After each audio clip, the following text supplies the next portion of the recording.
Hi, Adam. Hey, George. Hey, Chris, how are you? Hey, everybody. Good evening. Hi, Lynn.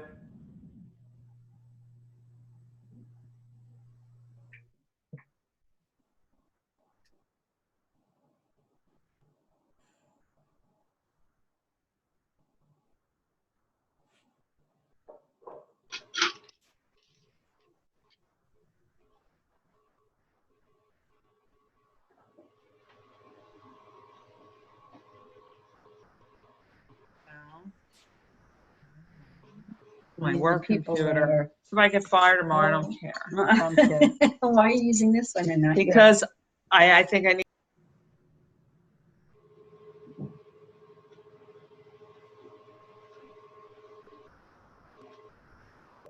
People on. Please say, Adam. Whenever you're ready, Mayor. No, don't do that. Just stealing Adam's thunder. Yeah, we're recording, so we should be good to go. We're good. Okay. Pursuant to the Open Public Meetings Act, notice of this meeting date were posted online, published in the Hunterdon County Democrat and the Easton Express Times on July 2nd, 2020, and posted on the door at Borough Hall. Action may now be taken. Please join me in the flag salute.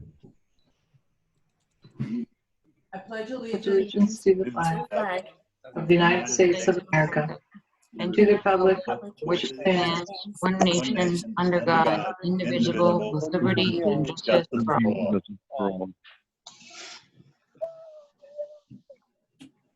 Roll call, Adam. So included. Are we Columbus. supposed to which stand? I had to find some way to make money. All right, sorry. Columbus. Here. Barry. Here. Hughes. Here. Moore. Here. Strange. Here. Zappa. Here. And Lee. Here. Motion to dispense with the reading of the June 25th, 2020 regular minutes. Move. Second? Roll call. Columbus. Yes. Barry. Yes. Hughes. Yes. Moore. Yes. Strange. Yes. Zappa. Yes. Thank you. Okay, so I want to begin. Motion to approve, Mayor? Motion to approve. Move. My first day. Second? Roll call. Columbus. Yes. Barry. Yes. Hughes. Yes. Moore. Yes. Strange. Yes. Zappa. Yes. Okay. Okay, I just want to start this meeting off, kick it off with a little bit of announcement because obviously this is concern for everyone as we're seeing, not just in Highbridge. I mean, this is really affecting. I want to make some important announcements, which I even think might help answer a lot of questions that many people have going into this meeting. So as everybody knows, Highbridge has experienced an unexpected sharp increase in tourism to the area of Lake Solitude since 4th of July. Sorry, do we have everyone on mute? The shock of the crowds and resentment that we felt with the litter and waste left behind is valid. We as Highbridgians have come to know Lake Solitude as our own Listening to this, I and can't. have protected and nurtured this area for decades. Lake Solitude encompasses about 20 acres of forest and wetlands. It is an area protected under the Department of Environmental Protection's Green Acres program, whose stated mission is to preserve and enhance New Jersey's natural environment and its historic, scenic, and recreational resources for public use and enjoyment. Included in this parcel of open space is Solitude Lake, Solitude Dam and Falls, Solitude House, the Annex Building, an old kitchen building and garage, and the Taylor Steelworkers Historic Greenway Trail, which provides connection to the Columbia Trail, Nassau and Springside Farm Trails, and the Tisco property. In other words, Lake Solitude encompasses all of the natural and historical assets we as Highbridgians brag about the most. It is justifiably upset when we see people treating this area without the care and respect that Highbridge residents have shown for 100 years. On a positive yet completely unsurprising note, we have had another unique opportunity to showcase our community. The massive number of volunteers who dropped whatever they were doing to clean up Lake Solitude 4th of July weekend is admirable and deserves proper recognition. To each and every one of you who showed up with a trash bag and a mission to protect one of our most important natural assets, speaking on behalf of the borough, we thank you.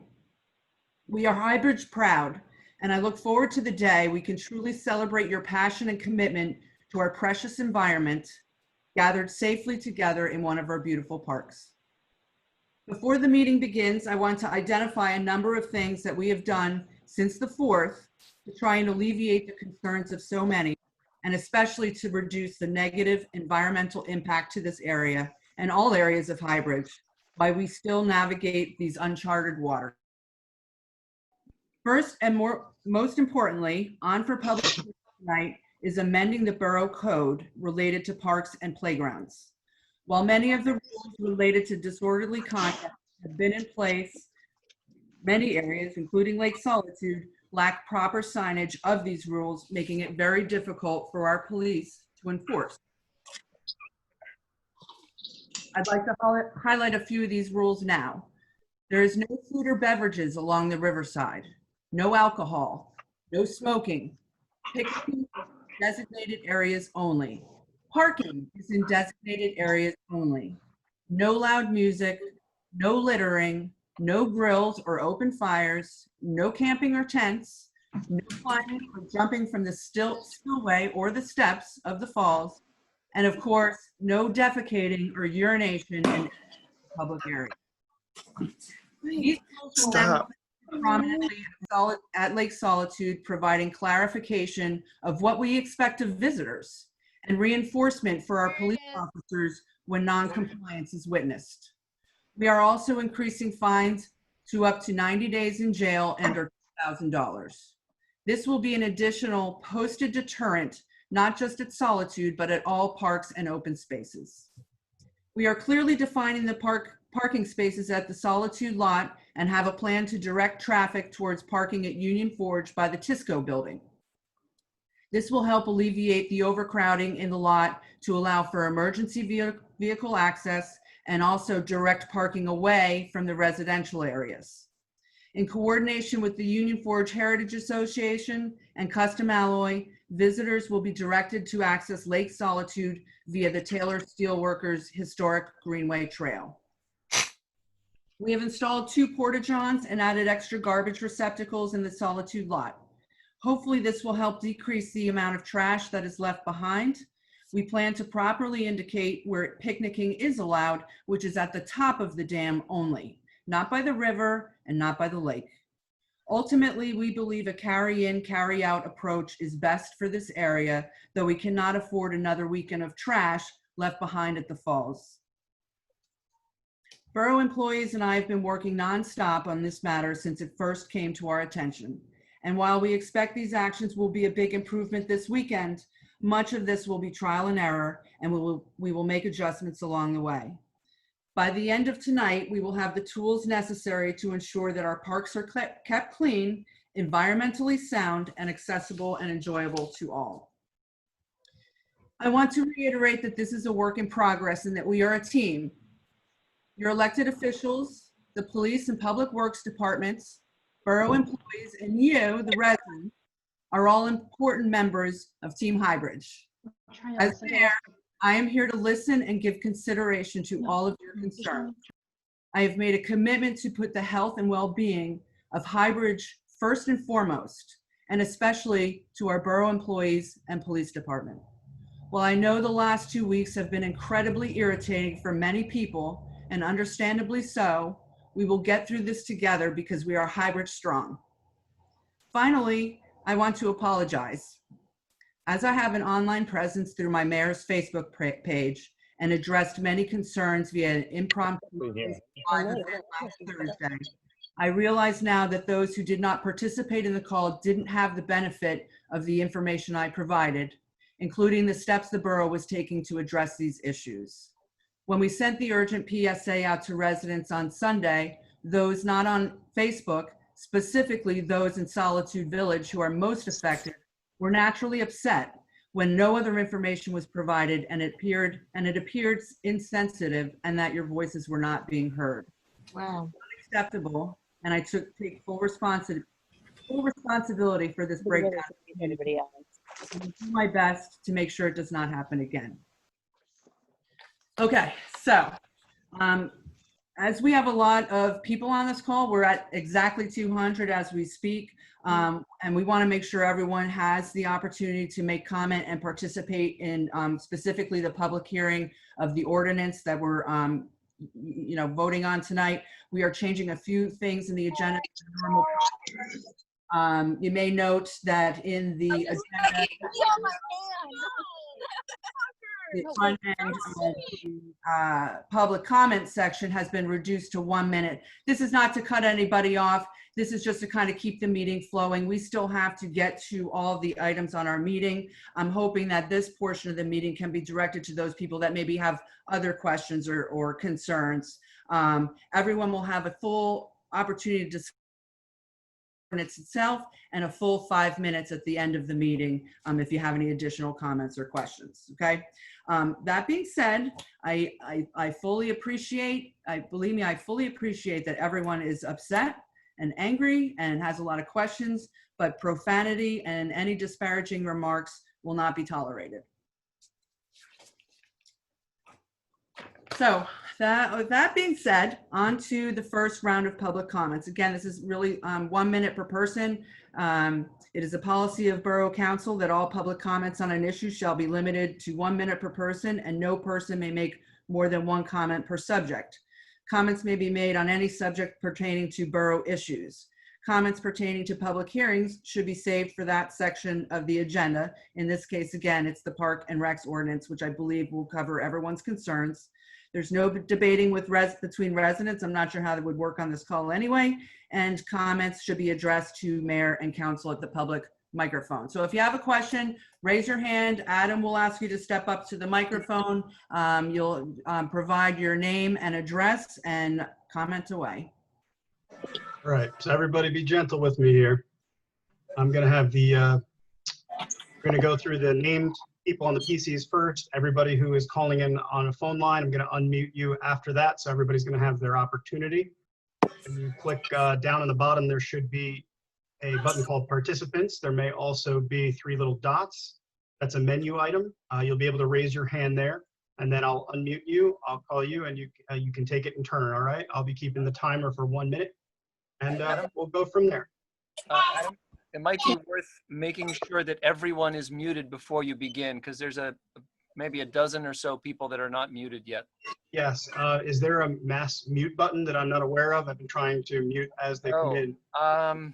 But you know what? I think what you have to do in the future is have your things set so that participants are automatically muted upon entry. Unfortunately, I think that's the only way to do it. Otherwise, you have to do it individually. So well, we're pretty close here at this point. I'll do what I can. Okay, just a thought. All right. So if anybody wants to click down there on the participant button or in your menu, you can raise your hand, and I'll see that appear by your name, and we can take it from there.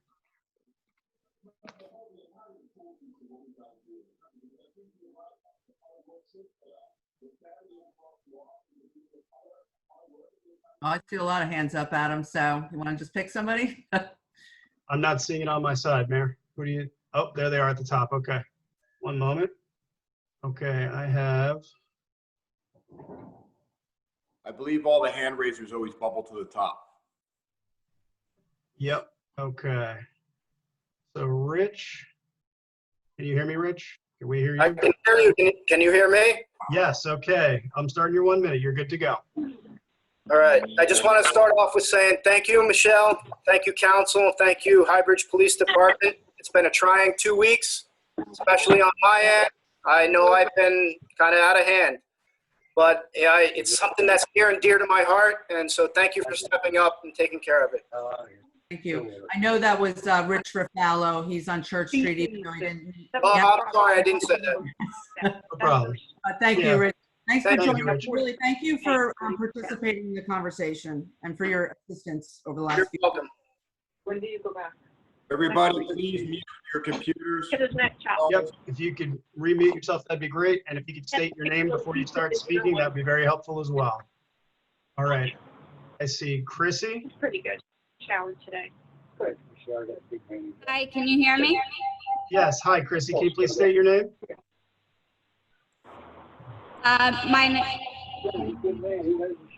Sorry, can you hear me?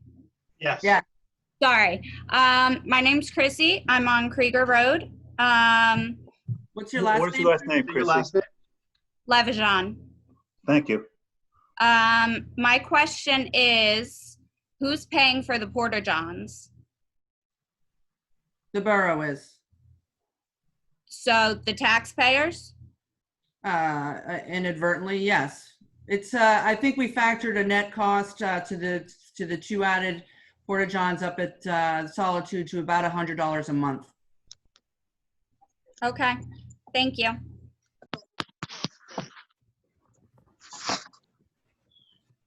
Okay, I see Chelsea Nicole Price. Can you hear us, Chelsea? Yep, can you hear me? Yes, Yep. can you please state your full name?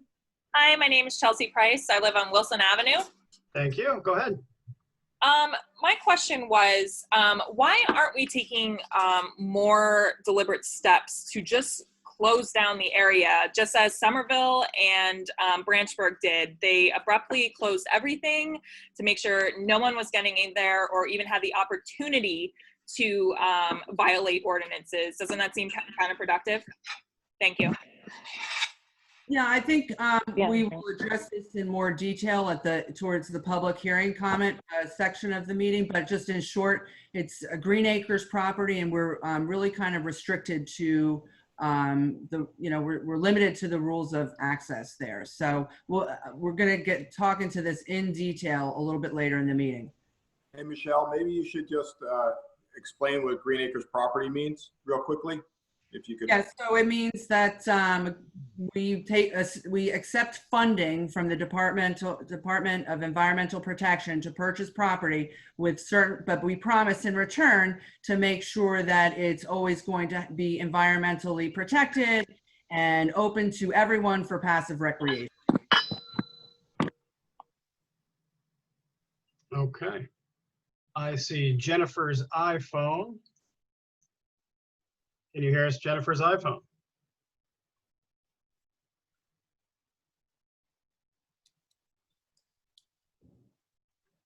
Where'd she go?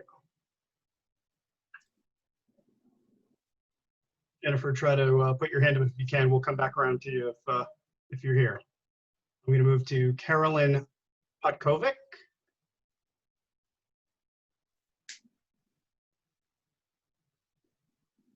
I am asking to unmute. Carolyn? Can you hear me? Yes, there we go.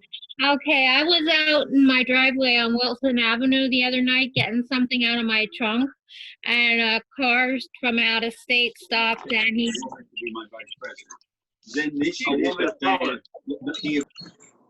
I'm sorry, go ahead. Oh, and a car from out of state stopped, and he said, "Hey, Senorita, what are you doing?" And and they started talking to me in Spanish, and then I just ran up the stairs. So they're like driving around. And I just wanted to make people aware of that. Yeah, they're casing the area. My boyfriend thinks they're casing the area. I think more than likely they're looking for parking. Yeah, That's what wasn't we're sure. trying to assist with by, added signage and opening up the space at Union Forge by the Tisco building for parking and getting some assistance with PD to direct cars to that area. Yeah, they call her, hey, Senorita, trying to hit on her and call her different names. Is that right in this town?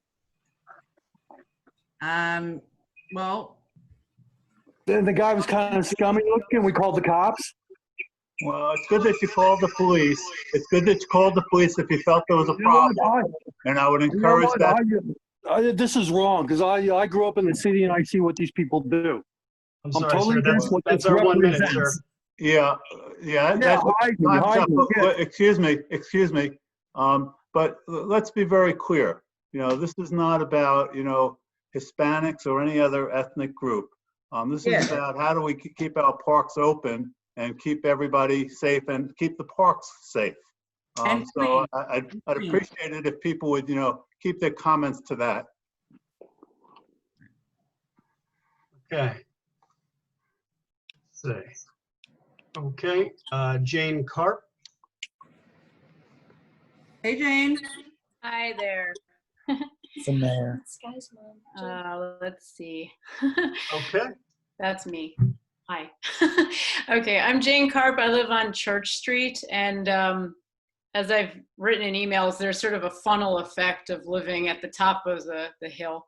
So I've heard a lot of what's going on. I do have a question about whether if we have limited parking, what we're seeing on Church Street, which used to have about 5 cars a day drive by, is that people circling looking for parking, and some of them parking on sort of the strip of grass that's sort of at the end of Church Street before Mountain Avenue. And increasingly people shimmying down the hill. I actually saw people walking right across Bonnie and Mike McNamara's backyard as if it were kind of open space when we told them, hey, that's private property. No response, no, ooh, my bad, oops, sorry. So increasingly people are also just parking. I'm sorry, that's your 1 minute there. Oh, that was a minute? Okay. Yeah, so let me just. Parking is where people are parking and driving. Yeah, so I just want to say, because we're going to talk a lot about parking, and a lot of this, we're going to have to just figure out over time. I think what we're right now is trying to address the immediate. What are they allowed to do? Around solitude, but I honestly want to give people more than 1 minute.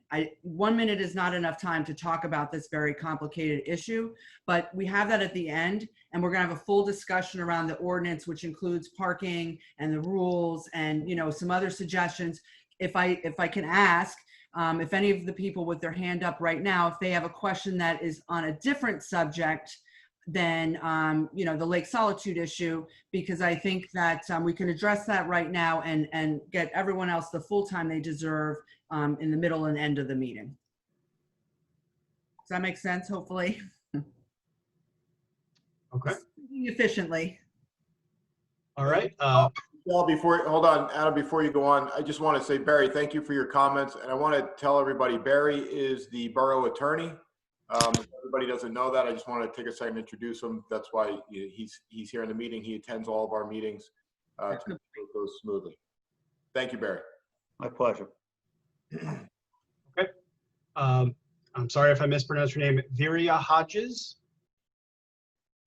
It's okay. I usually pronounce it Varaya.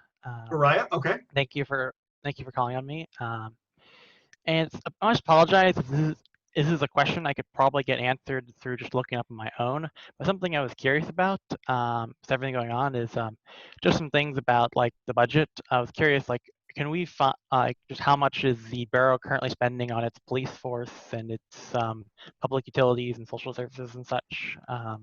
Is there a way you can easily find that information, or could you tell me off that? The budget is public information. It's on the website, which is brand new, and I'm happy to give it a shout out so you can go check it out. That being said, we are currently right within our budget with police spending. So if it looks like it's going to really spike up our costs, and the conversation shifts. Right now, this is an issue that I think we are really managing quite well. Okay, well, I think it's considering that we weren't expecting, huge influx of visitors. We, obviously we didn't see that coming. I was wondering, could you give me like a number for what the current budget is? Or that's our 1 minute. Okay, fair enough. Okay. I will say that I believe Keith Hartman is on the call. So when we get to the ordinance and start talking about that, I'm sure he'll chime in on some. some of his budget numbers. Okay, poor Dennis here. I'm seeing he's raising his hand, so I'm gonna take Dennis here, if that's okay. Dennis's iPad. I have tapped the ask to unmute button, so you should be able to tap that. There we go. Is that okay now, Adam? Yes, indeed. Can you please state your full Okay, name? great. Yeah, Dennis Ferrer. I'm at 24 Chestnut Court, High Bridge. And I want to ask what I think is a very legitimate question, knowing the world that we live in today. I want to know if and when, and it is possible, looters and protesters come to our town and they come to my house, what, if any, restrictions will be placed on our police in terms of protecting me? You know, I like to think that that's not a concern we have in Highbridge. Well, it may be. Anything is possible in today's world, Michelle. You're absolutely right. Anything is possible. They went to Santa Monica and they went to the Hamptons in Long Island. So I mean, I'm not an alarmist, but I honestly believe it is possible. If it did happen, I don't want to be difficult, but is there any kind of response that you might have on that, Michelle? Or Mayor, I should say. Yeah, we have a police department that is there to serve and protect our residents. I have 100% confidence that they're going to manage that. And if they can't, you know, we have county and state police that can. Okay. So in other words, you won't prevent them. I'm sorry. If they have to hit some. 1 minute there. We have to cut you off. I'm sorry, to keep it fair for everybody. Well, I think it's worth saying that we, as a council and the mayor, I don't think have any intention to prevent our police department from protecting the people of our town if something were to arise. As the mayor said, I certainly have faith in our police department to plan for and do what they need to do to protect us and to call in other help if they need it, as we do with fire and emergency. Which they have in the past when situations required it. Yeah, I agree. Certainly. Okay. Next up, we have John Burke. Hello, John Burke, King Hill Road. I have, well, one question. Michelle mentioned residents going down and cleaning up, and thank you for thanking us. What is the borough doing so that we don't have to continue to do that? My second question, then I'll shut up, I'll let you guys answer. My second question is parking in Solitude Village. They're starting to come up and park on the streets. And third, is there a way that we can charge non-residents, even if we have to make it not a green acre space? When we live here, we pay taxes. We shouldn't be beholden to the EPA. I'll shut up. Go.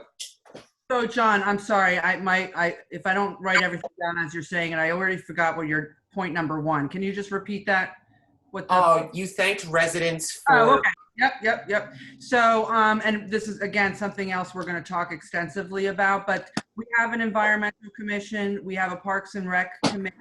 You know, we have been primarily focused around Union Forge Park and the Commons and the mini park on Main Street in the past, you know, because Solitude has really not ever been crowded. Clearly now we have to bring this into our committee conversations. We don't want the residents to feel obligated to clean up after other people just because they, you know, don't know how to use the garbage. So, but that being said, it's a beautiful open space, and, you know, it's a great thing for Highbridge that it's finally catching on, because ultimately this kind of attention is what brings funding into the borough and what brings investors. So we're trying to make sure that it works out for everyone, because, you know, this is exactly the type of thing that does affect tax rates in the long run. So, You gotta be kidding me. And specifically, we have the, as we do in other parks, we've added garbage cans and have DPW giving a little more attention to that area so that the slack does not have to be taken up by volunteers. So your second and third point, John, real quick, we're working on ways to direct the parking away from Solitude Village. It's going to be trial and error. And, you know, I said it on my Facebook Live call Thursday night. I am 100% in support of charging for parking. It's not something we're going to get done this year. At least I don't anticipate that happening this year. But yeah, we're all ears.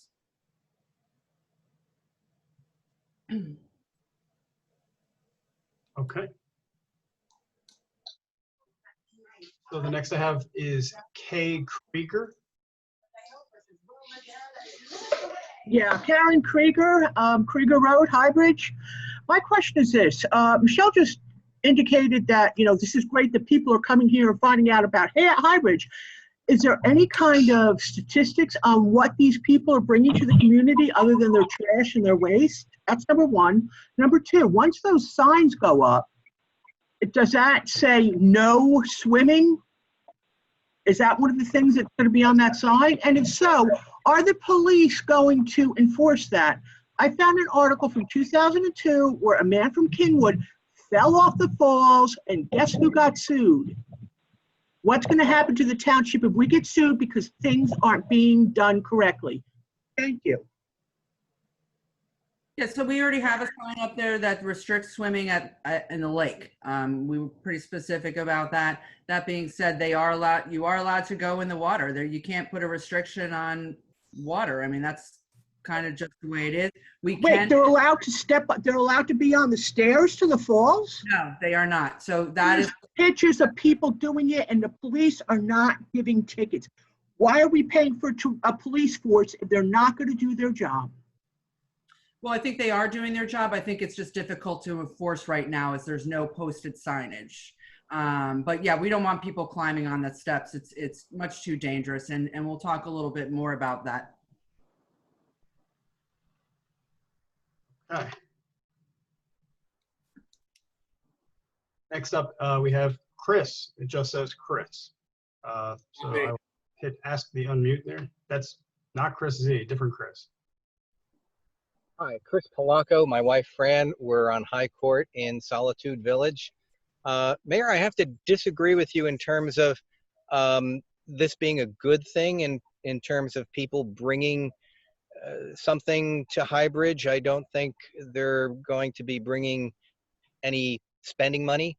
I think we do need to enforce this more rigorously. When I was there yesterday, all the things that you mentioned that they're not allowed to do, the tents, the barbecue, the coolers, the food, the drink, they're doing all that. And no face masks. And in this time of COVID, I think there has to be a limit as far as the amount of people that are there, since none of them had masks. Your thoughts? Yeah. Well, I think you're right. I think right now it is kind of mess. It's kind of, again, hard to enforce when we don't have any signs telling anybody what the rules are. So before we even realized that people were down there breaking all the rules, they were already there.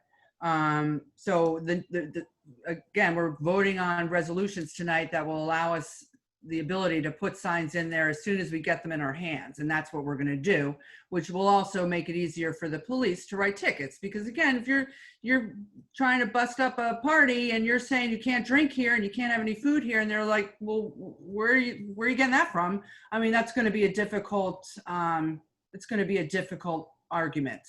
So, that's where we are. And I think it's good for the borough in the long run, because we'll find ways over time. Listen, this is 2 weeks. We're in COVID. It's a crazy situation. It's summer. It's hot. People are out of work. There's nowhere to go. I don't know that we'll be looking at the same situation this time next year. So really, a lot of what we're putting into place right now is indeed long-term, but we haven't even had the chance to figure out how to direct people to the businesses. I mean, we have a couple ideas for some temporary signage, but once we start talking and getting in this place and getting this all in place and organized, we'll see. Unfortunately, I don't even know how to plan, for next week, because things have been changing. And regarding the masks, because I do want to make this important point, it's not a law. You can't force anyone to wear a mask. I'm sure everyone knows that there is a very heated debate in this country, state to state, county to county, left to right, red or blue, whether you should be wearing a mask. At the end of the day, it's an individual responsibility, I believe, to keep yourself and others healthy if you're out in public. But we don't have the ability, and we can't make anyone wear a mask. I think we've kind of discussed this a number of times, looking at from many different angles, and it's just not something we can do. And, you know, if you're honestly feeling upset or you're immunocompromised, then, you know, I would suggest you don't go to Solitude, or you don't go to the Jersey Shore, or you don't go to, you know, Costco. It's just an unfortunate place that we're in right now, because it's pretty divisive and there's not a lot of consistency. So again, it makes it difficult to enforce. Okay.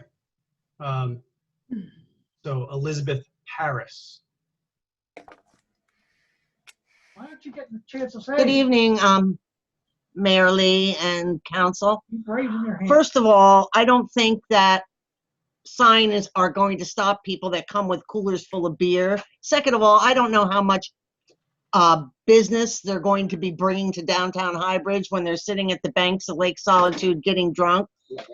Third of all, with Executive Order 157, there's cleaning protocols that need to be in place for public bathrooms. Are they going to be utilized, and how much is that going to cost the residents of Highbridge? Yes, and actually that executive order gives the town the right to close the park. Yes. So close it. So here's the thing. If it's closed, Simple it's closed for answer. everyone, That's right. That's exactly right. including Chain residents. it off until we can get the numbers under control, because it's not right. It's not right. We're calling the state tomorrow. We're going to let them know. I have just pictures. What you said. I have pictures of what goes on down there, okay? And it's not nice. I have no problem with people coming and enjoying our open spaces. It's wonderful that we have it. However, in these All right, times, we can't that's your do 1 it. minute. I'm sorry.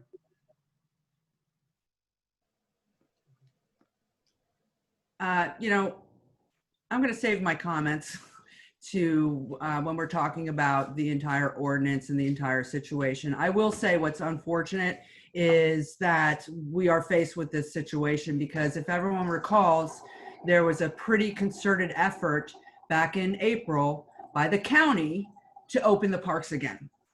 The governor closed the parks. Everyone was very upset, including me, but I thought it was the right thing to do. And then there was pushback, and everyone got the parks back open. There's no way to do this regionally. We can't shut down Solitude Falls and expect people to just go home. They're going to go to Union Forge, or they're going to go up to Califon, or they're going to go to the Commons. I mean, we're looking at that actually happening right now with the parks. So, you know, the only way to close Solitude is if we close all the parks in the borough. And, you know, quite frankly, if that's what the residents want to do, I'm happy to do it.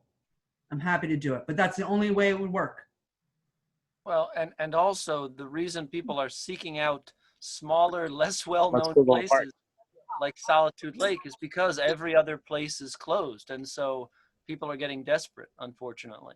Yeah, Spruce Run, Round Valley are closed to swimming for the algae. I mean, this is where, you know, the next logical place is in this area. Okay, Adam. Okay. The next we have is Elizabeth. You're on, Elizabeth. Hello. I just wanted to first thank the council and the environmental committee for all they've done to address this issue that I know was unexpected, and I can't imagine having to deal with it. I do want to make a couple comments. Is there a contingency plan for the potential overflow into the downriver and into the parks, given that, you know, they're not going to be able to park right at Solitude? And especially parking down at Tisco, won't that become an attractive place to then start moving the parties, etc.? And will there be constant police presence at the falls and the newly assigned parking areas? And also any assessment of the environmental impact of all these crowds on the river and that area? Thanks so much. Please state your last name. Murphy, Beaver Street. Thank you very much. Just real quick, the new rules that we're proposing. So there's already a lot of existing rules. We're adding a few that we realize we need to add because of what's happening at Lake Solitude specifically, right? But these are going to go and we're going to be able to enforce these tomorrow. And that's going to cover all parks. It's not just going to be Solitude. It's going to be Union Forge, the Commons, Tisco. It's going to be all of these areas. You know, I'll add that it's going to affect residents too. So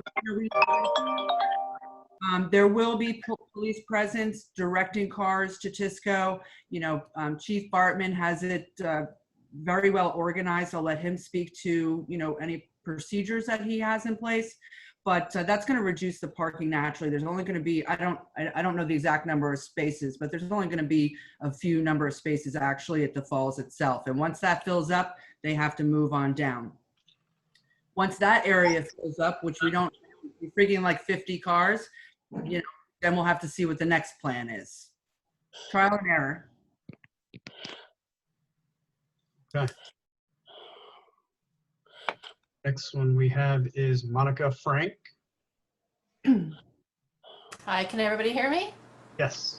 Okay, thanks. I just wanted to say that I read through some of the Green Acres rules today, and there absolutely is provisions in place to close it. It says to, quote, protect public safety, conduct routine maintenance, or protect a specific natural or cultural resource. So it can be closed. Green Acres provides for that. The other comment I just wanted to make was I've seen massive non-enforcement of the rules that are there. And I think we're setting an environment to embolden the people that are violating. And the more we embolden them, the more they're going to violate. And quite frankly, as a resident, I'm kind of scared.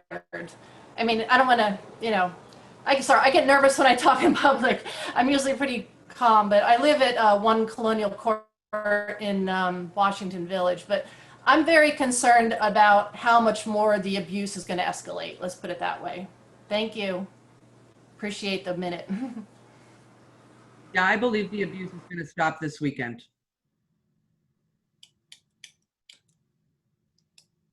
Okay.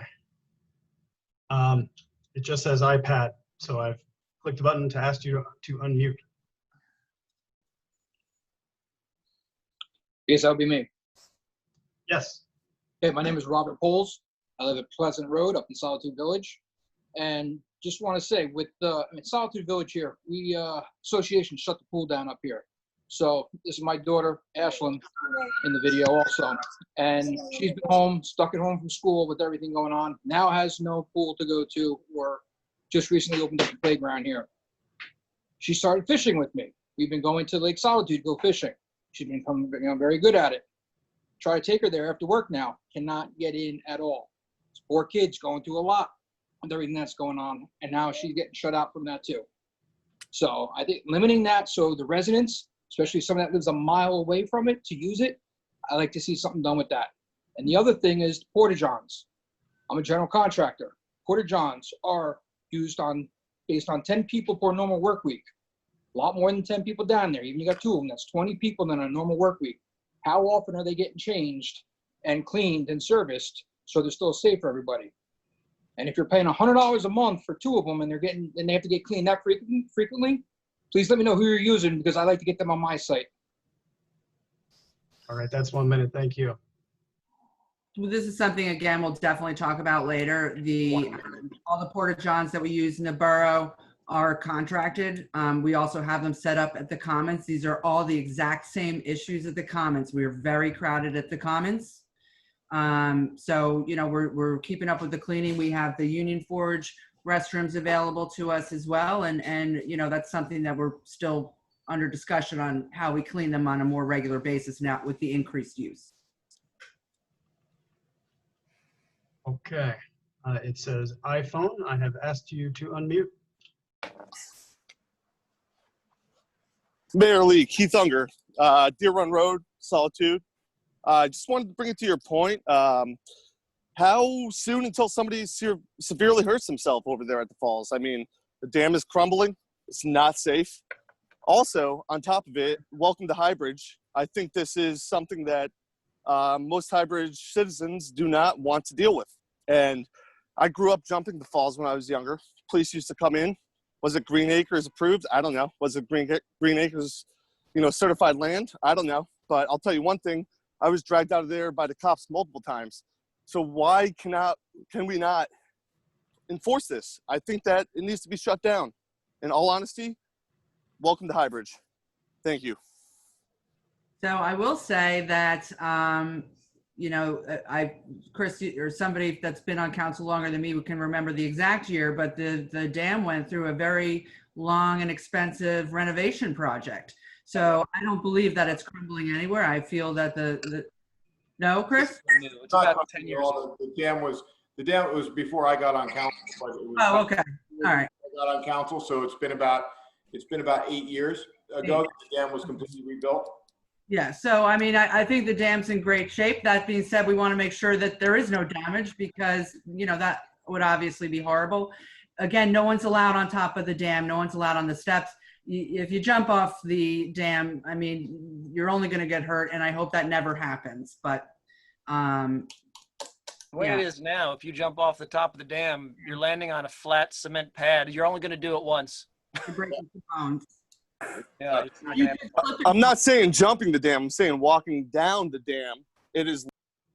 Oh, going down below. Yes, and you're not allowed to be on the dam. And You're not allowed to the walk. sign specifies that. We're trying to make it clearer for new people that aren't familiar with the area. Hey, you're not allowed to walk on this. That's right. The spillway is not to be walked on or sat on. That's not happening. The type of Sorry. We all know that's not happening. I'm sorry, you've had your 1 minute. We have to stay muted. Okay, the next up we have Kay Gove. Hi, sorry, I didn't know I was that close to the list. I have a question about the signage. How long is it going to take before we get the signage? And my other point is that ignorance of the law is no excuse. I don't think that we need to have signage there to enforce the ordinances that we already have in place. You go down there and say, you know what, I'm giving you a ticket. You're drinking down here. You're smoking hookahs down here. You're standing on the steps and you're not supposed to be doing that. And if they say there's no sign, that's too bad. We still have the ordinance. That ordinance still exists because ignorance of the law is no excuse, right? So I agree. I think that in these times, we just, have to be a little bit more accepting on the fact that parks are closed in other areas, beaches are closed, lakes are closed. I mean, people are looking for somewhere to go. No one down there is breaking the law. So, we're just trying to do the best that we can to get the police the proper tools that they need, that when they, see someone bringing beers down there, they can say, here it is. If you don't take it away, we're giving you a ticket, and it's up to a $2,000 fine. Adam, I didn't get my whole minute. I'm sorry, I have it on my phone. It's going for everybody. It's That's 1 minute for okay. everybody. But it's in our ordinance. No alcohol, no picnicking. I'm sorry, no, we have to no keep it to tent. the 1 minute. Everybody's got to be fair. Okay, next we have Jennifer's iPhone. Hi, can you hear me? Yes. Yep. Can you please state Okay, your this full name? Jennifer Warren. I live on Highland Avenue. I want to thank the mayor. I appreciate this is a very difficult situation. And I just want to say quickly about the parking. Last weekend, a couple cars with New York plates pulled up and parked in front of my house, and the people who got out were very aggressive and hostile, and I didn't feel safe. And I want to know if our streets if they're going to be posted residential parking only, because if a bunch of people come and they overflow the lots at the falls and behind Tisco, do we have a sign posting so that if they start overflowing into the side streets, we can tell them they can't park here? As it stands right now, those streets are open to the public for parking. So again, I think, as time goes by and we see that this is a problem that's not going away, well, that's something we'll have to consider. That's when we'll, have to look at permitting and, kiosk type parking, because otherwise there's no way to enforce it. We won't have a record of who is actually in the borough, who lives in the borough and has a permit, and who is coming from out of town. Okay. Next we have Matt Beal.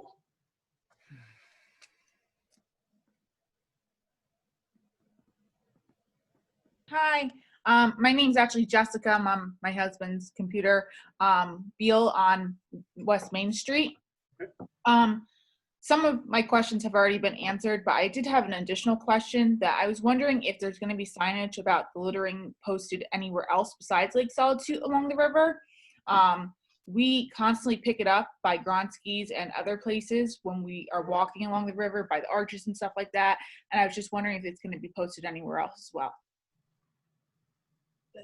Jennifer, we haven't actually discussed signage in any other areas because right now we're, hyper focused at this area. But absolutely, I mean, we don't like littering in this town. We have a really strong environmental commission. We do river cleanups every year. It's not allowed, and we have to, and I know we all do our part, right? I think a lot of us bring extra bags with us when we're walking our dog or whatever, and we pick up bottles or what have you. So we haven't discussed extra signage at this time. It can come. Thank you. Okay, next we have Jen Darman. Hi, my name is Drew Darman on Wharton Way. I want to bring this back to the virus. The governor actually did sign a order to wear masks in public when you can't social distance. These visitors clearly are not social distancing. So, isn't this causing a public health hazard? They could be families. We don't know. I mean, but what if there are a number of caveats to that law? I'm sorry. I didn't mean to cut you off, sir. What are those caveats? Family if groups. your family, I'm sorry, Steve. I'm sorry. If you are a member of the same family, or if you're a caregiver, or a romantic partner, I mean, there are a number of items that are listed in the executive order. You don't have to social distance, and But there's 100 people down there, Mayor. But they're not coming together. Yeah, but there's not enough room to distance. So no one's. Those pictures you saw, you felt that people were all social distancing. I'm not going to say they were all, I'm sorry. Go ahead. It's just not realistic when you have that many people down there, unfortunately. Yeah. So I mean, I agree that social distancing is a problem everywhere. We're seeing the same things at the Jersey Shore and a lot of other areas. Again, it's a challenge. So we're in a strange time. Okay. Next we have Lauren Hamlin. Yes, hi, it's Lauren Hamlin. I live at 26 Highland Avenue, and hi, council, mayor, and fellow residents. So I just really wanted to state my opinion that the solution should not be a simple advisement to people about rules. We're in the midst of a pandemic, and to me, the only valid solution seems to be closing the park. We as residents pay a lot of money to live in this town, and there is a lot of pride here. As a resident, as well as a realtor who helped many buyers see the value in our town, we need to show that our residents are being looked after and that it is worth the money we spend here because of our beautiful nature and because our town looks after each other. If the fear is that they go somewhere else in town, we should close our parks. You mentioned that they would maybe go to Califon, but without trying to sound harsh, that's not our problem. This should be looked at as a long-term issue and not a short-term fix. We have a unique chance right now as the real estate market is booming and Highbridge home prices are on the rise. That said, buyers will want to be ensured that they are moving to a town we all love and not the health risk and safety issue they're seeing now. Thank you. Yeah, I'll stand by pretty much every decision I've made since COVID took over our lives back in March. And I've made it quite clear my first priority is the health and safety of everyone in this borough. It was not a popular decision. Everyone remember last weekend with the concert, I canceled the concert because we could not guarantee that people would social distance, and we can't force people to wear masks. That's kind of where we are. The same thing with the park, and it's an open park. I agree. If we're not able to contain the situation, if it grows out of control, I think we have to look at closing all the parks in the borough. It's not going to be one, it's going to be all of the parks in the borough. We can't limit it to residents. There's no way to do that. And, it's just an unfortunate fact of where we are right now. Okay, next we have Northwood Drive. Hi, this is Leo Rodriguez. I'm just, one question is there any consideration about what will be done if somebody falls and dies and sues our town? Where will the money to pay for that go? What come from, I mean? The borough is actually insured, and an insurance carrier would defend the borough in that type of a lawsuit. It seems preventable, though. Like somebody wouldn't have to get hurt. You look at the arches, people have been jumping off there since forever, and the same questions come up every single summer.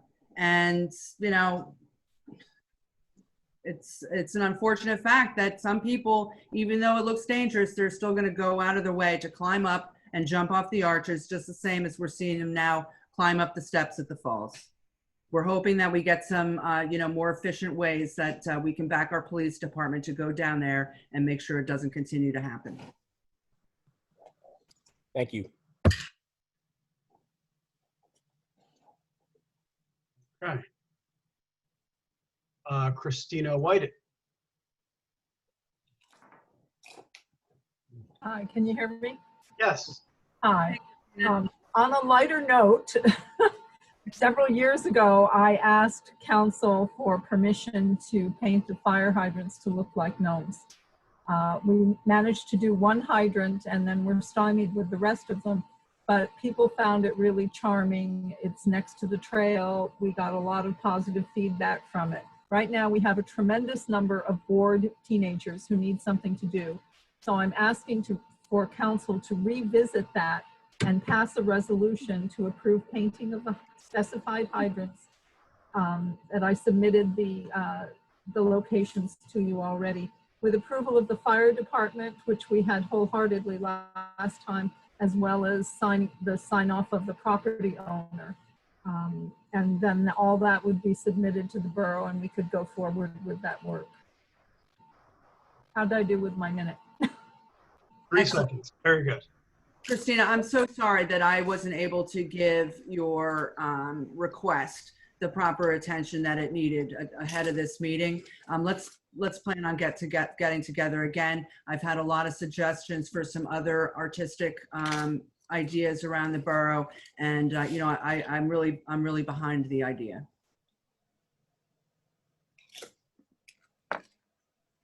Okay, next we have Ed Bielcheck.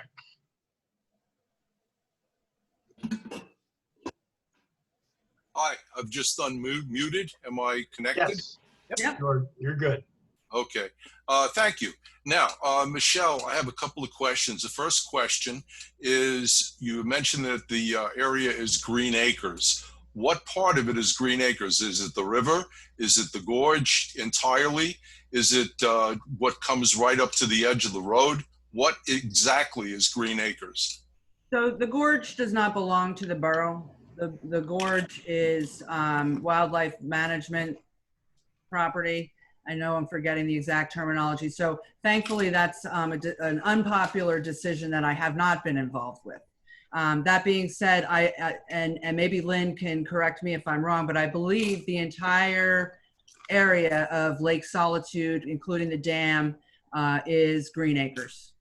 Okay, that being the case, I'm going to agree with a lady who spoke before, whose name I'm not sure of. I didn't write it down. When she said that Green Acres property can, in fact, be closed off in case of emergencies. This seems like a very strong emergency. People are complaining all over town about people going everywhere, people parking any place they want to. Thank you, Ed. I'm sorry, that's the 1 minute. You're kidding. Ed, you'll have 5 minutes towards the end of the meeting, and we still have the public hearing that is going to take place, so you'll have additional opportunities. I really do want to address your questions. Okay, next we have Pat Bielcheck. Patty, go on. Sorry, we did not coordinate this. So Pat Bielcheck, Woodland Terrace, we're on 2 different computers. So one, regarding the signs, do they need to be bilingual signs? That's one Absolutely. thing. We have that already in Okay, place. so you have that. Yeah. Second, and maybe you said it before and I didn't hear, are we controlling the number of people that are accessing that area? So at the moment, no, because we don't think that we've reached capacity. What I think is an issue, and I'm trying to address this as, best as I can, is what we need to do is push people away from the water line. They're picnicking down there. There's all kinds of bottles and trash, and it needs to go up to the top where we need to clearly identify the picnicking areas. And this was identified in the open space and recreation master plan that the planning board and council approved back in March. So, I mean, in the longer term scheme of things, this is exactly what we want. We want to bring tourists to the area, but again, we wanted to do it on our terms with our plans already in place so that we were ready when they come. If somebody had told me to expect 200-300 people over 4th of July weekend, we might have been looking at we would have been looking at a different situation right now. Okay, my last thing is, I put. Sorry, it's been Oh, 1 sorry, minute. Pat, I talked all over your minute. Please, please stick around for the public hearing. I didn't mean to cut you off. Next, we have Tori. State your name.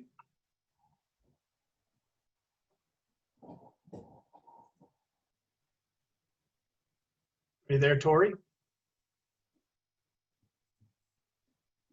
Tori is muted. Yeah, I have to ask them to unmute. Oh, okay. Okay, we'll come back around to Tori. How about Jake? Can you hear me? Yes, hi, Jake. Can you state your full name? Hi, my name is Jacob Krieger. I live on Krieger Road in Highbridge. My question is for Mayor Lee. As somebody who likes to fish, I haven't been able to fish down there the last 3 weeks because this is an event that's sun up to sundown every day of the week. And that's actually the best spot in the river to fish. What are we going to do about that?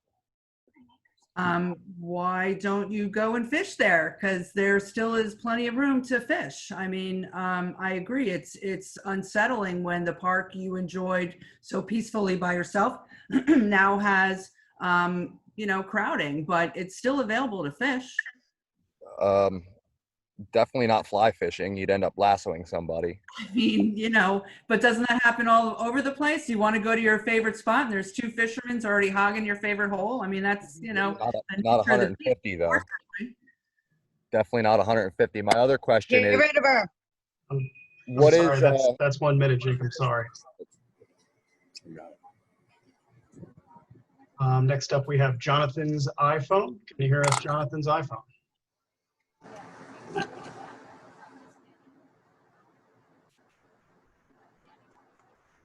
Hello, Jonathan's iPhone. Can you hear us?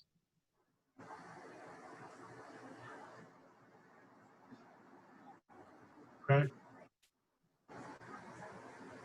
Michael's iPad. Michael's iPad. Okay, go. Hello. Hello, there you are. Can you please state your full name?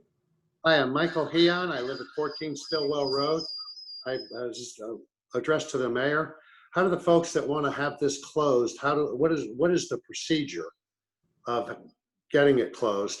And secondly, what data did you folks use in order to determine, with all the COVID going on, and keep in mind, we're having a meeting via Zoom because of this COVID. How are you letting all of these people come here, no social distancing, and what are you using to assure me that that does not affect me and put me at risk? So again, I mean, it is a public park and it's open to the public. If people are coming in as a family, and maybe it's a family of 10, I mean, I had a family of 10 just for Father's Day. If they want to go there as a family and they feel safe amongst themselves to not wear a mask, I mean, I'm worried about me. Yeah. I mean, I understand that too. And sorry, go ahead. How do we I'm get? sorry, that's the 1 minute. What up? So again, I think we have a few more questions, but so I'll just say it again. Wearing a mask, socially distancing, they're not laws. They are requirements under the governor's executive order, but nobody can force you to wear a mask and nobody can force you to social distance. It's just, you know, an unfortunate part of. She's a bitch. I would say, and lastly, I'll suggest, I mean, if you feel that it's a dangerous situation, you know, don't go there. I know that's not, it doesn't sound very nice, and I wish I could say it a prettier way, but You said, don't go there. Don't go certain places. There are pills here. About getting sick. You know, I was at an event last weekend where no one was wearing masks in Pennsylvania. No one was wearing masks. No one was social distancing. I didn't feel safe. So I stayed away from everybody. Okay. We have Chrissy. Hi. Can you please state your full name? Chrissy Levjon on Krieger. I didn't get to use up my whole minute before. I'm sorry, I've been tracking 1 minute for everybody. Okay, but I didn't use up my minute. The mayor was talking during my minute. Barry, so I'd like your to call, finish Barry. my question, please. Unfortunately, Go ahead, Chrissy. I didn't mean to cut anybody off, so please go ahead. Thank you. The first question is Green Acres aware of what's going on? And the second question is, what are we doing about these tourists, for lack of a better term, coming in and damming up the river to make deeper swimming holes? I haven't seen any evidence of that. I don't know if the police have seen any evidence. There's pictures of it if you would like them sent to you. I am sure more than just me. I'm sure a lot of people would be willing to send you those I would pictures. send it straight to Chief Brett Bartman. Okay, and what about the topic about has Green Acres been informed? I'm aware of a number of reports that have already been made to the Department of Environmental Protection, yes. Okay, thank you. Okay. Bob Imhoff. Hey, Adam, thank you. Mayor, on a good day, we have 2 police officers maximum on duty, and we know they're busy with a number of other things. When I was down the falls over the weekend, there were well over 100 people there. How are we going to do that with just one or 2 police officers on duty to enforce all of these laws that are being broken? Again, we haven't seen any evidence of anyone breaking any laws, and I will leave it up to Chief Bartman. Have you been there? Yes, I have. And you haven't seen anybody breaking any laws? I mean, they're drinking when they're not supposed to be drinking, but is that breaking the law? No, it's breaking the rules of our parks. How about defecating at the park? I mean, you know, without actually catching somebody in the act, there's not a lot we can do. You know, and again, being down there again, I think that the problems that we saw initially over 4th of July weekend have greatly been reduced. I'm not saying they went away, but we have added the porta-johns, and, you know, Right. if we have anywhere for people to go before and they're spending all day there, you know, I'm not sure what we expected to happen. I just don't know how we're going to do it with the number of police officers we have. And People speak to that. He's got some reinforcements coming in this weekend. Okay. Admittedly, I see iPhone has hand raised again, but I don't know if this is the same individual. So I'm going to unmute you. Let us know.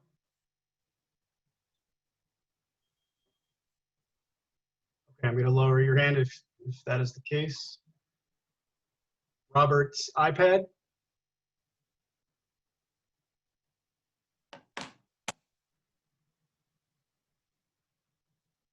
Okay, Mary Ann. Yeah, hi, Mayor. I would like to know. Can you please state your full name? My name is Mary Ann Borer. I live on Stillwell Road in Thank you. Highbridge. And I would like to know the procedure that we residents need to do to shut these parks down. All of them. We can do that. I mean, again, you know, I'm trying to make it work so that the residents that have been respectful and the people that come to visit that have been respectful I and want to know the procedure to shut the parks down, not keep them open. How do we shut them down? that is Barry. a council decision. Barry, why don't you provide some legal Well, legal. it's the council's decision as to how to proceed. Obviously the council is listening to what's being said, but the council's taking an approach to try to keep them open, and the council can change that decision later on if it doesn't work. So ultimately, it's the council that decides whether to try to shut it down, and can only do so temporarily under the Green Acres rules. They can't do it permanently. So it's the council. You're essentially, making your case right now to the council, and I think that they're certainly listening to you, notwithstanding they're trying to keep the parks open for the time being. Adam, before we go to the question, can you just scroll through and make sure everyone is on mute? Because I just a note that there's some feedback.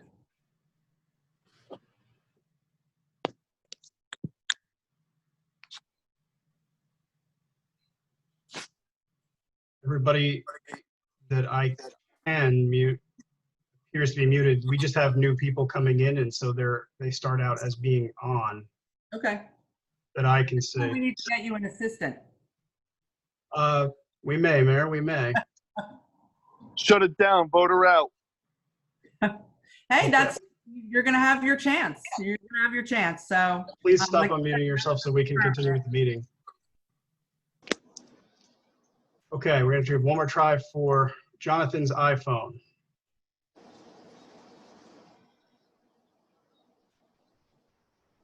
Can you hear us, Jonathan? Can we hear you?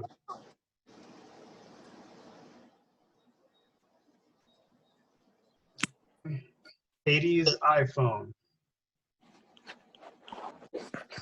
Hi, my name is Katie Moore. I live on East Main Street. First of all, I just wanted to say I thought the comment about immune compromised individuals was slightly insensitive. We can't live in a bubble. I myself am immune compromised. I have been abiding by everything that has been in place. And now with these people coming in, I can't even go and walk my dogs. That was the only freedom basically that I have at this point. I am an educator for special needs. I'm doing everything to keep our learners and myself safe at this point. I just wanted to say we're paying thousands of dollars in taxes. What part of the proposals that you will be putting in place are our taxes going to? And will our taxes rise in addition to anything that will be proposed? I just don't want to talk over anybody again. Is that all your questions? That's it. Yeah. So at this point, I don't anticipate really any big expenses. I mean, again, we're within our police budget, and I'm confident that the chief is managing that efficiently. Taxes, I don't think our taxes are going to go up at all. In fact, I was saving it kind of as a little surprise, but we did recently find out that our tax rate when, audited is actually going to go down 3 cents. So, we're trying to manage this day by day. For better or for worse, through COVID, we're actually saving a little bit of money. So, something we revisit at least daily, if not at least weekly, I'll say, if not daily. Certainly over the last 2 weeks, it's been, I think, taking over all of us. Okay. All right, Katie's iPhone. That was me. I just asked the questions. Okay, thank you. Dan Silva. Yes, hi, can you hear me? I see you, Andrew, don't worry. Yes, go ahead, Dan. Hi, Dan Silva. I live on West Main Street, right next to Rocky's gas station. I'm just as concerned as everybody else over Solitude, but one of my other questions was what right now is going to be happening over at Exact Tool. I'm not sure if I maybe missed some meetings or anything, but what was the most recent proposal, or what's going to be happening at that property at this point? Well, Dan, thank you for giving me the opportunity to mention some excellent news in that that property is actually in contract to be sold to developers. I don't like getting ahead of myself, but the fact of the matter is I could use a little ego boosting right now and there's some good news. So as soon as we get confirmation that it has been sold, then we can actually move forward with some real plans. Okay, thank you.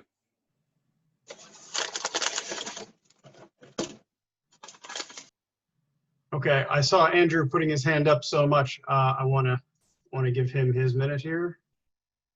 Thanks, Adam. Appreciate it. Okay, First just question. please state your name if you could. Sure. Andrew Fulda over on Mine Road. How are you all? Two questions. One is for Barry Goodman. Actually, they're both for Barry Goodman. One, is it illegal to drink in public parks, drink alcohol in public parks, especially in the town?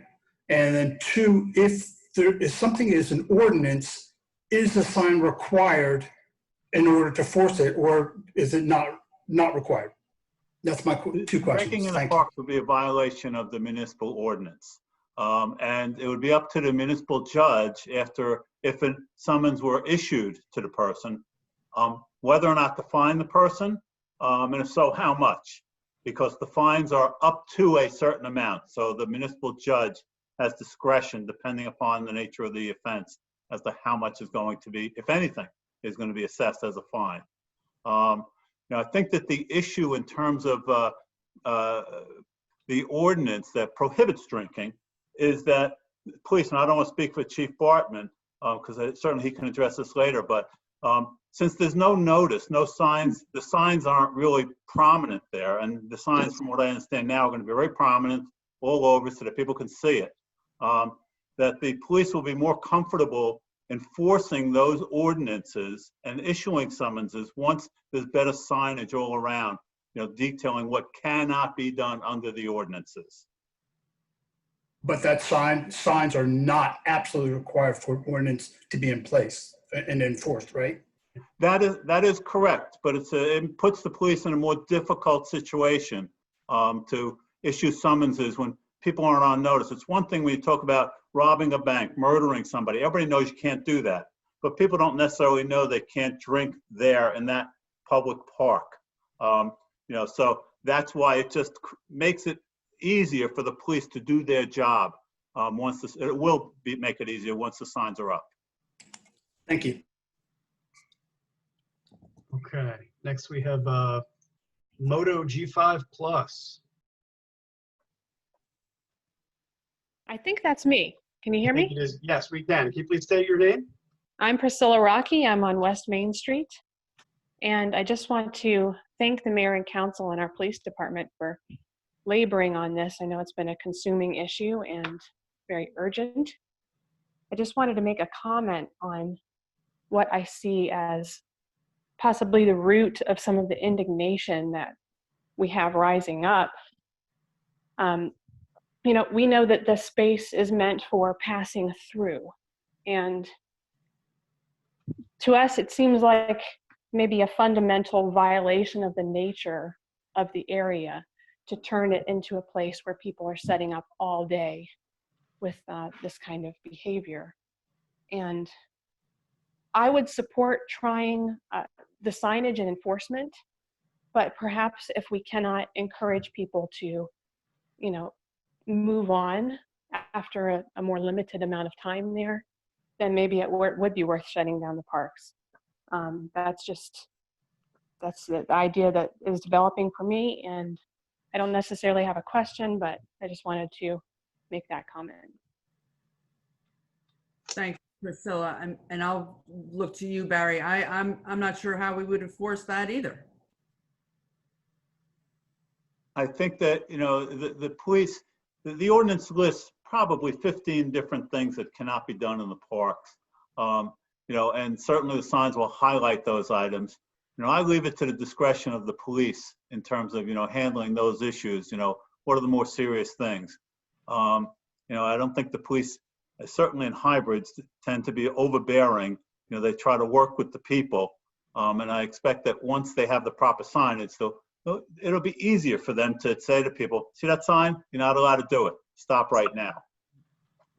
I think it's also worth noting that I don't think, other than trails where we very much specify that you are not allowed to block them and they need to keep passing through, that our open spaces are not in specifically intended for short-term visits. We haven't made that specification. I mean, we could, I guess, that there's time limits on how long you spend in a place, but other than trails where you, by definition, should be moving along, we haven't in the past specified that they are for moving through. So I mean, Yeah. we would have to do that. We'd have to change that. Mm-hmm. If there's any time left. I'm sorry, no. Okay. Okay, we have Bochet. Yeah, hi, Brendan O'Shea from Michael Lane. Thank you. Yeah, I just wanted to point out the parking. I mean, the situation along the Lake Solitude was, not only illegal, but it was quite dangerous the way folks were parked and blocking the traffic. And speaking as someone who's been ticketed, just for watching my grandkids play soccer down at Union Forge Field, my question to the mayor is exactly how many citations were issued over the last couple of weeks? That's actually not a question for me. I know Chief Bartman is on the call, if he would like to answer that question. Hi, Mayor. Chief Bartman, Irish PD. For the total last couple of weeks, we having the numbers right here, but as far as over the weekend, there was roughly 22 summonses issued in that location alone. Okay, thank you. And I guess my point was if we could, beef up that enforcement, I mean, that would also provide some revenue as well to the borough to, help maybe provide some of the other amenities and clean up and so forth. Yeah, I mean, again, if we do look at, if we're looking at this continuing, in the next year, which, I don't know, charging for parking is a no-brainer. And I think I speak for everyone on council who would fully support that idea. I don't want to speak for everyone, but I'm pretty sure. Okay, next we We would all have consider it probably. Right. Marilyn Acosta. Hello, everyone. It's Marilyn Acosta Andrade. Would the council consider closing the falls and lake this Saturday at midnight until 5 p.m.? I mean, it will give residents a chance to catch up to the falls at 5, but perhaps just to deter just one day to see how it would help with the influx of people coming in and overcrowding. So we are putting new hours in force also in this ordinance. Currently, all our parks are open 24 hours. We're going to reduce those hours sunrise to sunset. Thank you.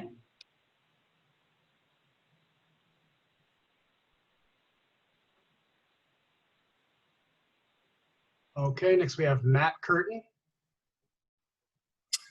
Hi, Mayor and Council. So my name's Matt Curtin. I live on Mine Road in Hybrid. And I really just wanted to make a point, not really a question. I'm wearing this uniform right now because I just came back from a softball game from a men's league down at the parks. I just want people to realize that if we close down all the parks, we're not just talking about that one park. We're talking about all the leagues that are going on right now with your fellow townspeople out there. We're talking about the pump track. We're talking about the new dog park. It's going to be super punitive for other people in your community.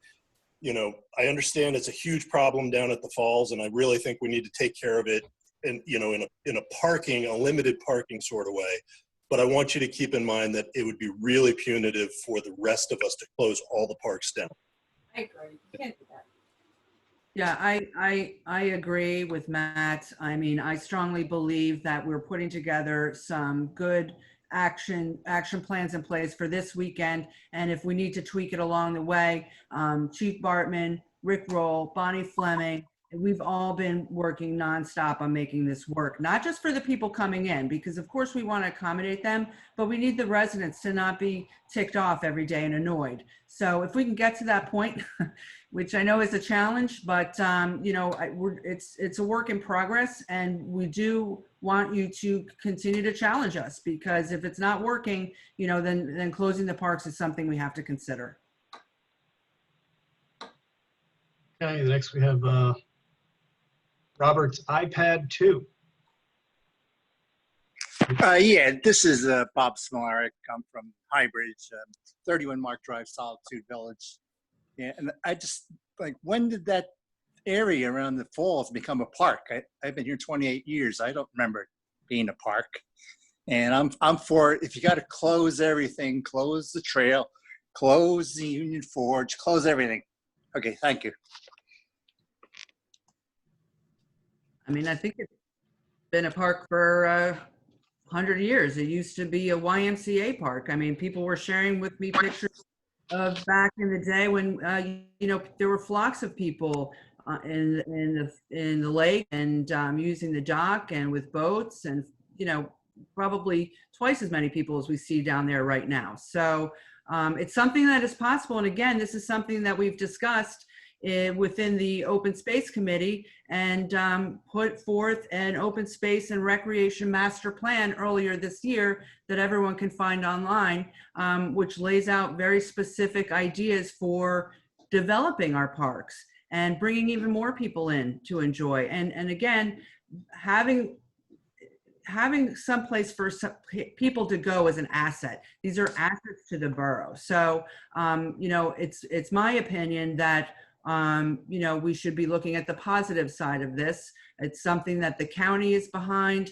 tourism. We have an economic development committee and accounting economic development. And this is exactly the you know, what they try to do is find ways to attract people in the area. And here we are. I mean, you know, everyone talks about this TikTok video. It's now up to 18,000 shares. Well, go look on Instagram. We're all over Instagram too. And there's these influencers, you know, posing in front of the falls, stunning pictures. So, you know, I realize with COVID, it makes it even more of a challenge. But ultimately, I think it's, you know, really, really fantastic for the borough. Well, and I think it's also worth noting that when the borough took possession of the space around the lake from the previous owners using Green Acres money, at that point, you know, it became right then and there, if you're looking for a legal line, it became a public parkland specifically for public enjoyment. Okay. Ryan Hoffman. Hi, can you hear me? Yes. Can you please state Okay, your full name? sure. My name's Ryan Hoffman. I live on Church Street. And I want to thank Mayor Lee and the council for the work that they're doing on this, that work that all of you guys are doing. I think it's a complicated situation and people's feelings are hot about it. But it does seem to me that part of the issue right now is specifically COVID related. I think if other parks in the area were not closed and other places in people's hometowns weren't closed, I don't think we would see quite the number of people that we're seeing right now. And it greatly pains me to say this because I use the trail and I walk down to those falls with my son. We did that every day during quarantine. And now we can't go anymore because there's too many people. It's not possible to socially distance down there right now on most days. And I know that the people coming in have as much of a right to be there as we do, but it's not safe for them either. So I just wonder if during this immediate time we could close or limit and then think about these future plans of opening and encouraging tourism as it becomes safer to do so. That's all. The 1 minute. Thank you. That's the most valid argument so far. Yeah, again, I mean, it's you know, not going to be any more popular of a decision to close all of the Highbridge parks than it is to keep them open right now. You know, and we have a lot of open space. There are other areas that we can use that are still kind of our own hidden gems, right? So, you know, as we try to figure this out as residents, I mean, I would encourage, you go by Union Forge Park, completely empty. You know, you know, there's still space at the trails. We have those beautiful new flow trails, which includes walking trails behind the commons. There's the dog park. I mean, you know, there are other areas that we can go to while we try to sort this out at the falls.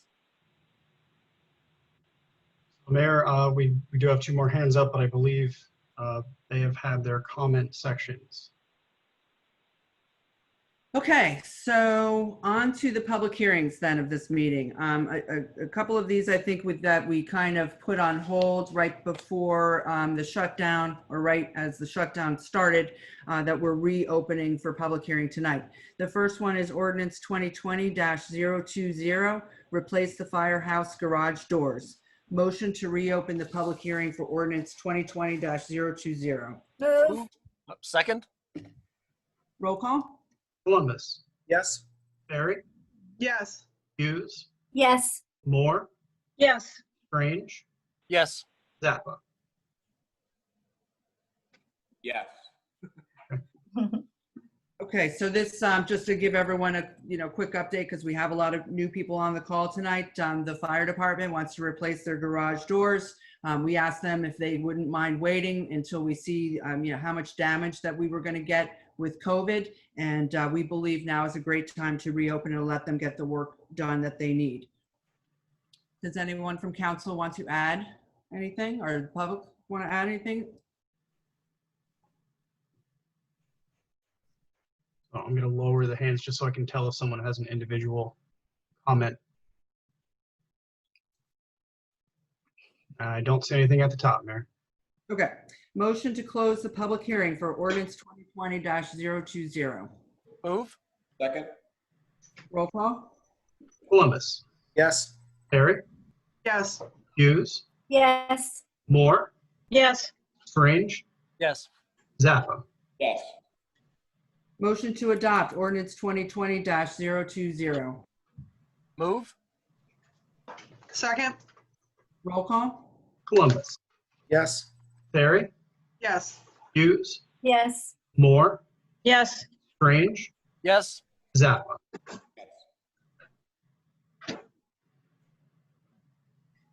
Okay, ordinance 2020-023, golf course improvements and equipment.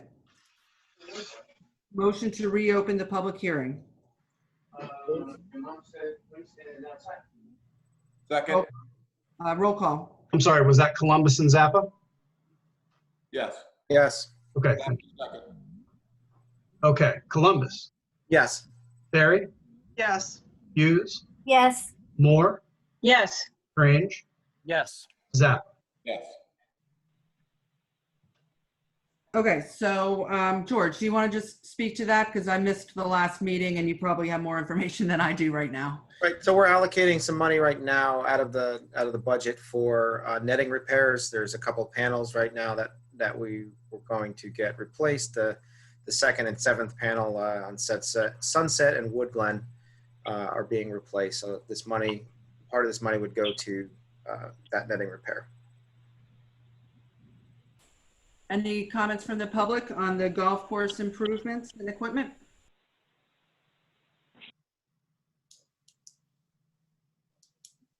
I see a question, Adam. Yeah. Yeah. Go ahead. Why is taxpayer money being used on a golf course?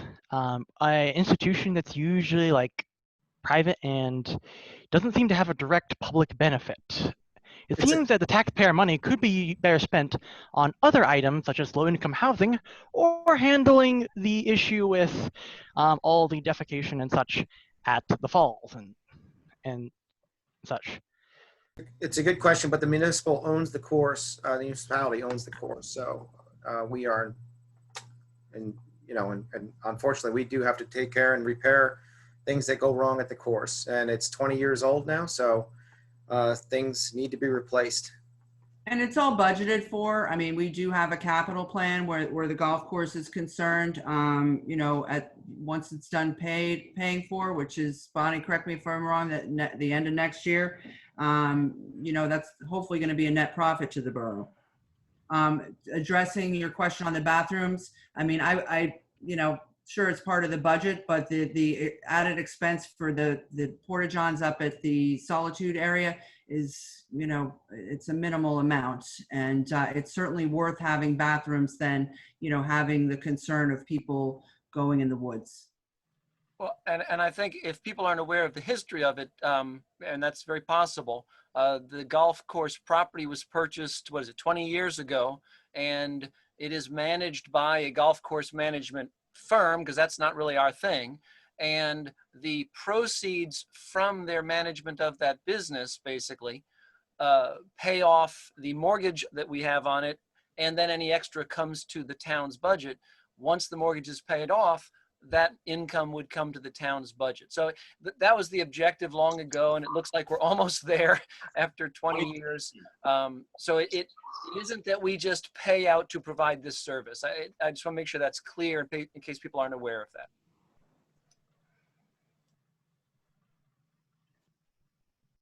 Can't say I agree with your decision, but thank you for the explanation. Thank you. I don't see any other questions. So can I get a motion to close the public hearing for ordinance 2020-023? Move. Second? Roll call? Columbus, Yes. Barry, Yes. Hughes, Yes. Moore, Yes. Strange, Yes. Zappa. Yes. Motion to adopt ordinance 2020-020. Move. Second. Roll call? Columbus, Yes. Barry, Yes. Hughes, Yes. Moore, Yes. Strange, Yes. Zappa. Yes. Barry, can I just switch the ordinance of item C, switch the order of C and D, and can we talk about the hydrants and get that done, and then we can move on to the more time-consuming Parks and Rec? Technically, you need a motion to amend the agenda, but considering how things are going tonight, why don't you do the motion to amend the agenda just to do that, okay? Second?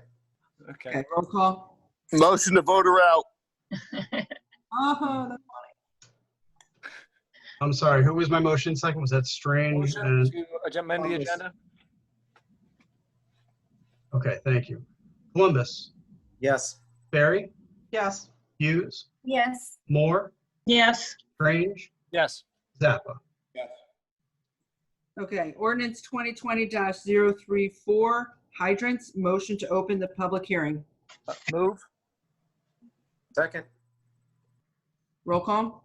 Columbus, Yes. Barry, Yes. Hughes, Yes. Moore, Yes. Strange, Yes. Zappa. Yes. Okay, so just real quick, we were looking to purchase some additional hydrants. This is just to make that purchase. I don't, Chris, do you want to add anything? I don't think it's too controversial. Nope, couple hydrants that need a replace for leaking or bad flow or rusty components, and just time to replace them. The borough still owns a water system, so there are hydrants, we have to maintain them.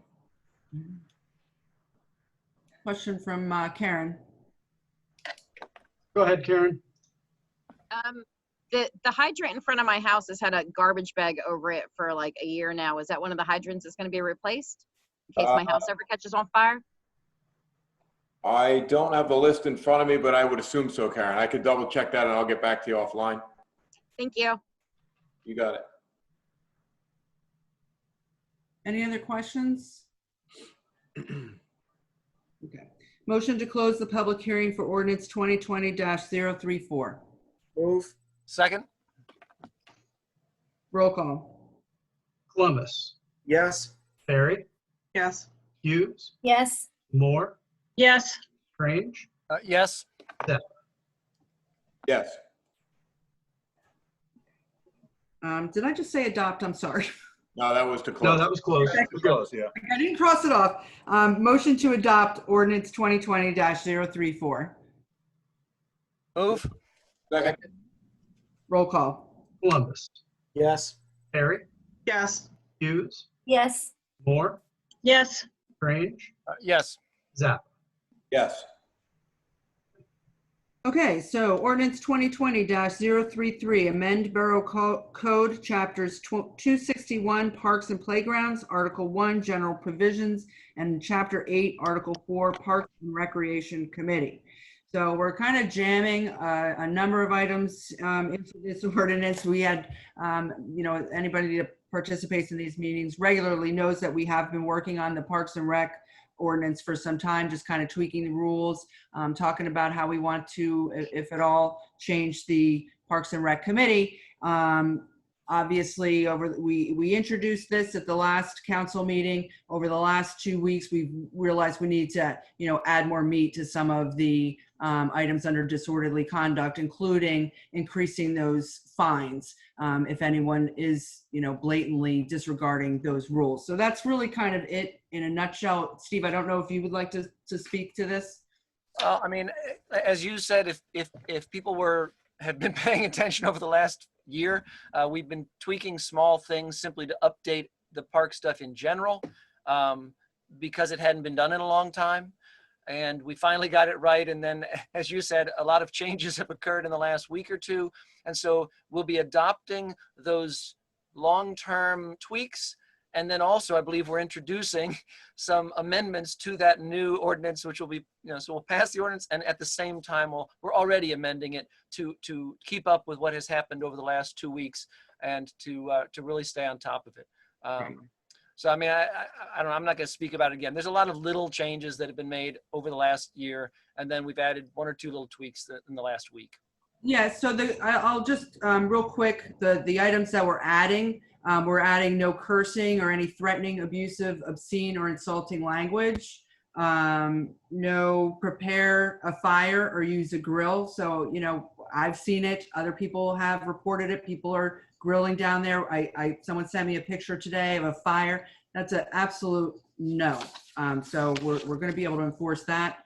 Obviously, no defecating in public areas, no climbing, jumping from otherwise entering upon Lake Solitude Dam historic spillway or other structures. So your concerns about climbing and is anyone going to jump? If we see them on there, we're going to give them a ticket. And then transport glass containers of any kind unless authorized by permit. So what that means, if you're wanting to go to the park, don't bring your beer, don't bring anything in a glass container because it's against our rules unless you have a permit. So, hopefully if we are going to start feeling comfortable with gathering ourselves as Highbridgians, if we want to have a Jam by the Jam event there, we'll be able to, they'll get the proper permitting to do so. Mayor, if I may, before you open it to the public for a discussion, since there was some minor tweaking from the time that this was introduced to now, from what I just heard, Steve, is that correct? Well, actually, the bill that it'll be voted on now is the one that we introduced last time. Okay. At the same time tonight, we are introducing amendments to that, assuming that passes first. That's what I thought originally, but when you said that it had been tweaked, I'm good then. We can move forward. So I just want to assure people that we've addressed those, or the mayor in particular has worked very hard to address those things, but there are 2 separate legal things happening tonight. That's the way I thought we set it up, but I misunderstood you before, Steve, so I'm glad. We can move forward. And then I just want to add the one of the most important items in this that we're tweaking here is that you're not allowed to park in spaces not designated for parking. So we're going to clearly identify that. And if you're going to park illegally, you're going to get a ticket. So I'm sorry, does anyone else on council want to make a comment before we open it up to? About turning people away once the parking lots are full. What do they do at Mount Valley? So let's open up to public comments, public hearing, and if you have a question, raise a hand. Okay, Monica Frank. Thanks. Do I have just a minute now again, or? Nope. Okay. I have a question. It seems like obviously there are a lot of residents that are in favor of closing the Lake Solitude and Falls area. When this is being brought up, why is the question of closing that area being translated into closing all the parks? I don't understand that. From what I'm understanding, that's Green Acres, and there actually are provisions in place. You can close it on a temporary basis if there are issues involving that area. The guidelines state that you would just have to post signs stating when it will reopen and the reason for the closure. Like you could close it due to COVID. If it turns out, if it seems like the lake and the falls is like a hot spot for, violations and the kind of behavior that is going to spread disease. So why is every time someone's bringing up closing the falls and lake, the answer is, well, if you want, I can close all the parks. I'm just not clear about that. And if I'm ignorant to the laws, then, I apologize. But I just want to know what the answer to that question is, why it's not, it feels like it's being deflected to me. And that's my question. It's not a deflection, and I don't blame you for not being able to grasp some of these, because even I have the same exact questions. It's like, but I mean, what we're seeing happening right now at the falls is because other parks in our area have closed. So if we close this park and people are already coming here, they're just going to switch to Union Forge or, the Commons or, wherever they can.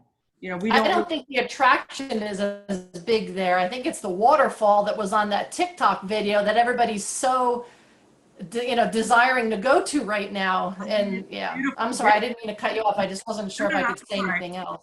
It is a beautiful video, and I made this comment to our the county economic development director today that I wish we had made this video 10 years ago.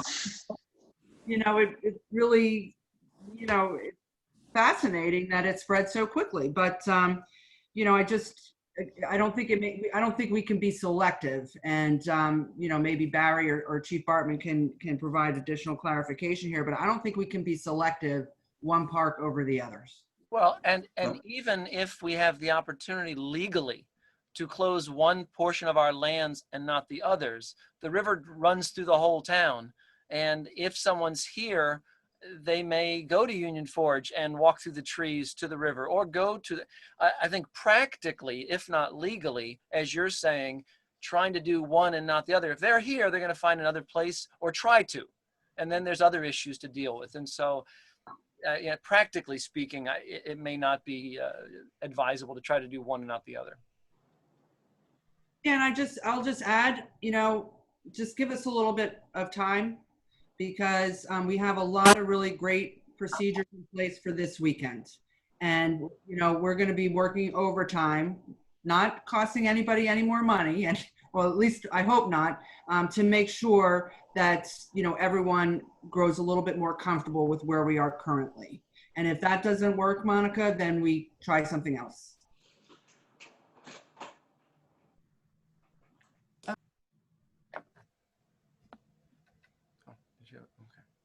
I do want to make it clear, because I don't know if Adam's going to say this, we need to keep the discussion specific to this ordinance. So everyone is going to have additional time for comments once we get through the whole meeting, and a whole 5 minutes. So just throwing that out there. All right, Karen, you're good. Oh, am I unmuted? Hi, Karen Go, 15 Mill Street. So the ordinance states that there's no picnicking, there's no fires, and all those things, but most of those things were in the ordinance already. And we said our police were uncomfortable with writing tickets because there was no signage. So I guess my question is, when will we have the signage so that our police will be comfortable enforcing the ordinances that we already had in place? Well, Mayor, if I could, Chief Bartman, if you actually look into there, hi, how are you? Okay, if you would look at the existing ordinance, the deficiencies we found within there, picnicking is referenced in there, but it's in restricted areas. Where are the restricted areas? They're not clearly identified. This is true. That's the question I had asked in the email, sorry. This is the deficiencies that we have in our ordinance. This is what we're trying to correct and fix, to clearly identify what activities are prohibited and what activities are permitted, and where those permitted activities should occur. So we need to clearly identify those. You also have swimming in undesignated areas. Where is that? These are the things that we need to clarify. And this is what the council is presented with, to clarify these areas. They have areas like entering upon the historic spillway. We had that reconstructed. It looks a lot like steps. It confuses, it does look like steps. We need to have signage to identify, so it's knowing that this is the historic spillway, this is the current spillway. You're not allowed to enter upon these. They are not. We do go down. I'm sorry, Chief, I can't hear you because somebody's unmuted. So I missed part of that. Does this ordinance define those restricted areas? Because I didn't really see it. The ordinance that was introduced last meeting and will be voted on now does not specify some of those. That is why we're also introducing an amendment tonight, which specifies a few of those things that were not. As I said, we've been working on this for a while, and then at the last minute things changed, so we're trying to then even amend what the new thing is as of tonight. Okay, is that in the supporting documents? Because I thought it was in the new ordinance being introduced, and okay, so then that's way at the bottom, right? Okay. And there are also resolutions to deal with some of these issues in the interim, so that we don't have to wait until the new ordinance is enacted till it's passed at the next council meeting. Okay. And when will our signage be ready? I don't know how fast it gets printed. We can order it tomorrow We're morning. not going to enforce that until we have signage? No, Chief? Is Chief there? He may be muted. He's muted. Yep. I asked him to unmute. He was, and then he muted again. There he goes. Am I there? You got me? Hi. Okay. The permitted activities, we are focusing on where those can occur. So it is easier for us to guide the people that are coming, the visitors, residents, whoever may come, to guide them on where the activities can occur and what activities are permitted. We are there telling people, we go down and tell them you cannot climb on there, you cannot go on there. In the existing ordinance, it mentions jumping off of the dam. No one is jumping off of the dam. As somebody mentioned, it's all filled in. They're climbing on it. It's a difference. They're not jumping off of it. So these are things, little tweaks inside of the ordinance that we need to clarify for enforcement purposes and for safety. They are safety factors. There's been redesign of the area that we need to update the ordinances for safety factors. Okay, but we will enforce even though if we don't have signage, is my question, I think. Yes, we will have staff up there. We have been enforcing the parking, and in the lot, it is difficult because it is gravel. There's nothing clearly outlined. So we do need to, work on that area where we're working on some temporary, fixes with Director Roll, where we'll have some posting and we'll be able to put some stakes into there to create some spaces.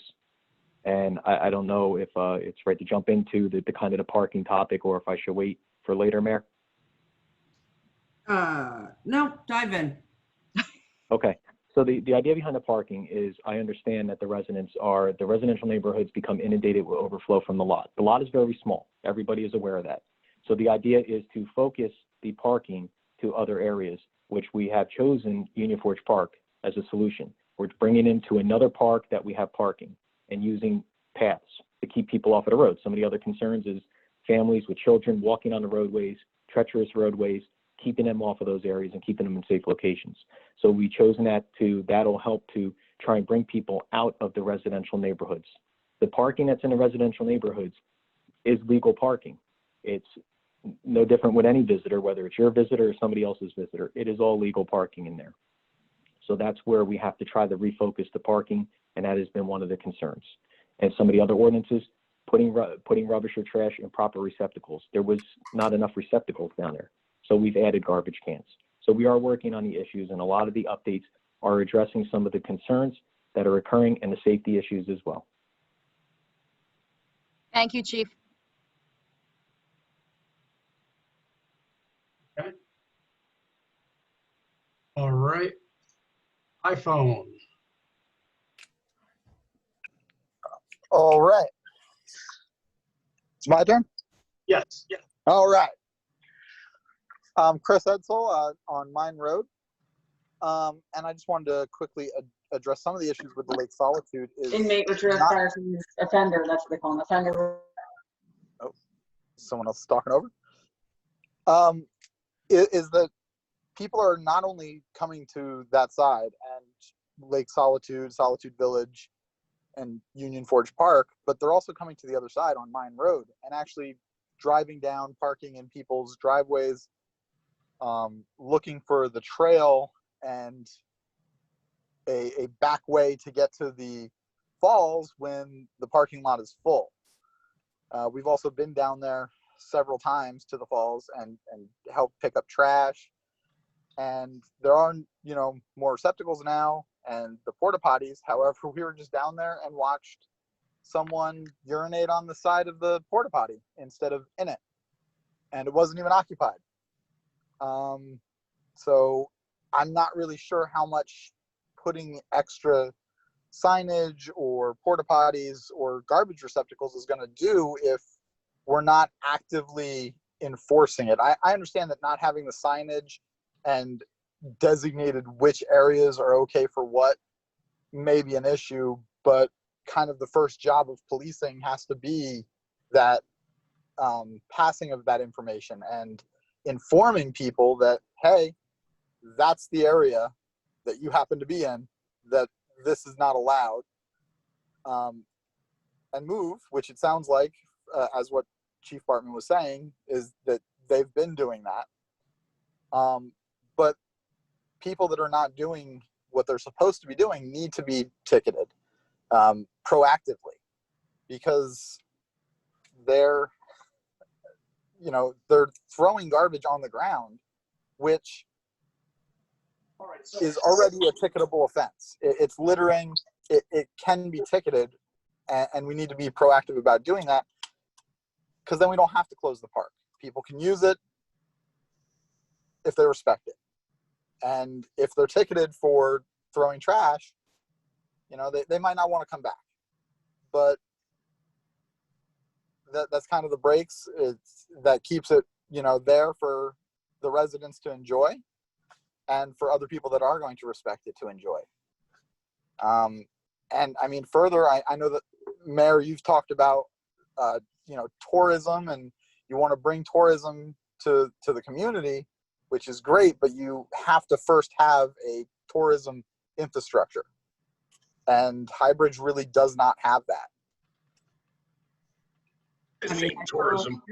If I knew that this was coming, it might be a different scenario. We were unprepared for, a viral video, and we're doing our best, like you said, to try to enforce, try to crack down. We'll be cracking down and keep it open.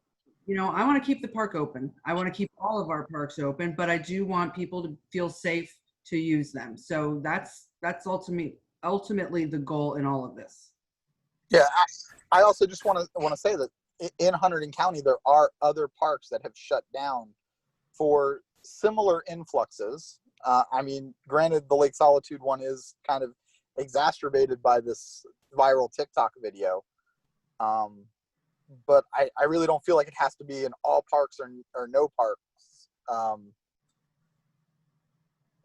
concept. It can be, hey, we need to close this park and then get it ready for people to be able to use it again.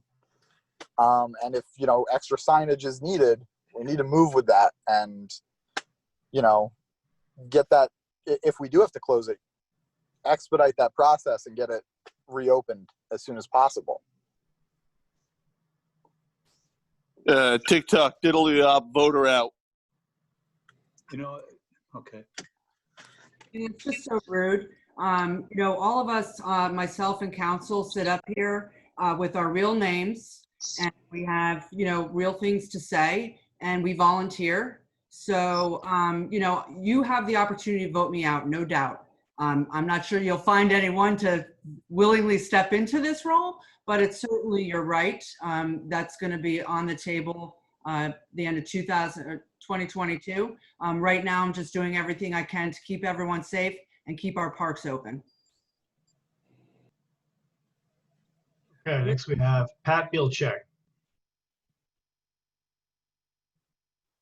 Hi, Mayor and Council. I have one question on the document that you're considering for the code, not the new language, the one that was actually on the website. I think the prior code talked about an annual audit program. I did not see that in the language this go around. I just wanted to ask about that. The second thing I didn't see was that previously there was a schedule person assigned for scheduling the maintenance of all the parks. I didn't see that in there. It could just be that I was looking at the incorrect document. The third thing I just want to say, and I'm a little confused and it kind of overlaps here with the discussion that's going on all night. I don't see a lot of discussion about Lake Solitude as being a conservation wildlife area. That was the original intent of that area. We have eagles, we have bear, we have a lot of wildlife that is going to be impacted by all of this activity that's going on down there. And that really concerns me. So that's my 3 points. That's it. Thank you. Thank you for those comments. I do want to just speak real quick. I'm going to let Bonnie speak to the porta-johns and the cost and that and the cleaning process. But on the environmental and the conservation, I have spoken at length with members of our environmental commission. I know they're going to make a statement tonight. I've actually requested them to, do some hardcore research on what the environmental impact is here now, just for this short period of time. Because quite honestly, with the furloughs, it's gonna be difficult to get some answers from DEP and Green Acres. So believe me, we are looking very aggressively at what our options are there. Okay, Matt Beal. I'm sorry, but did someone address the audit section? Yeah, I'd be happy to refer to that.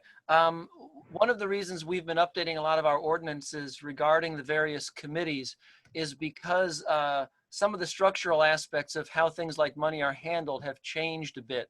And so when we had very autonomous groups that did a lot of things autonomously, there was more of a need for an audit. The town hall manages many of or all of the money aspects of the rec committee, as an example, and so there isn't a need for a separate audit because it's all in the town budget and being handled in one place, which gets audited on its own separately every year. And in terms of the scheduling person, one of our objectives again was to try to make things more efficient in terms of scheduling. In the past, there was a binder that sat in a person's front hallway and you went there and wrote your name in the schedule. That isn't really the way things are done nowadays.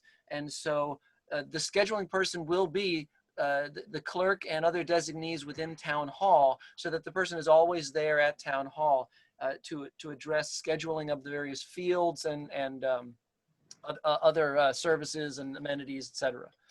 Okay, thank you. No problem. Okay, Matt Beal. Hi, Jessica Beal Hi, on West Jessica. Main Street.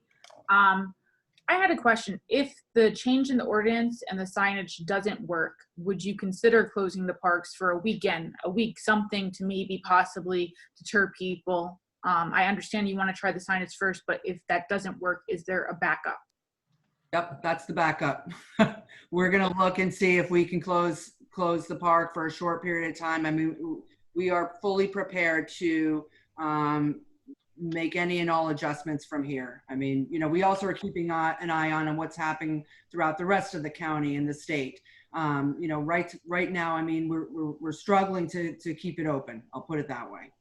And this is happening at small, out-of-the-way parks everywhere up and down New Jersey that are less normally known about because larger, more traditional parks are closed, and in Pennsylvania, et cetera. And so everyone's experiencing this, unfortunately, and we're trying our best to handle it.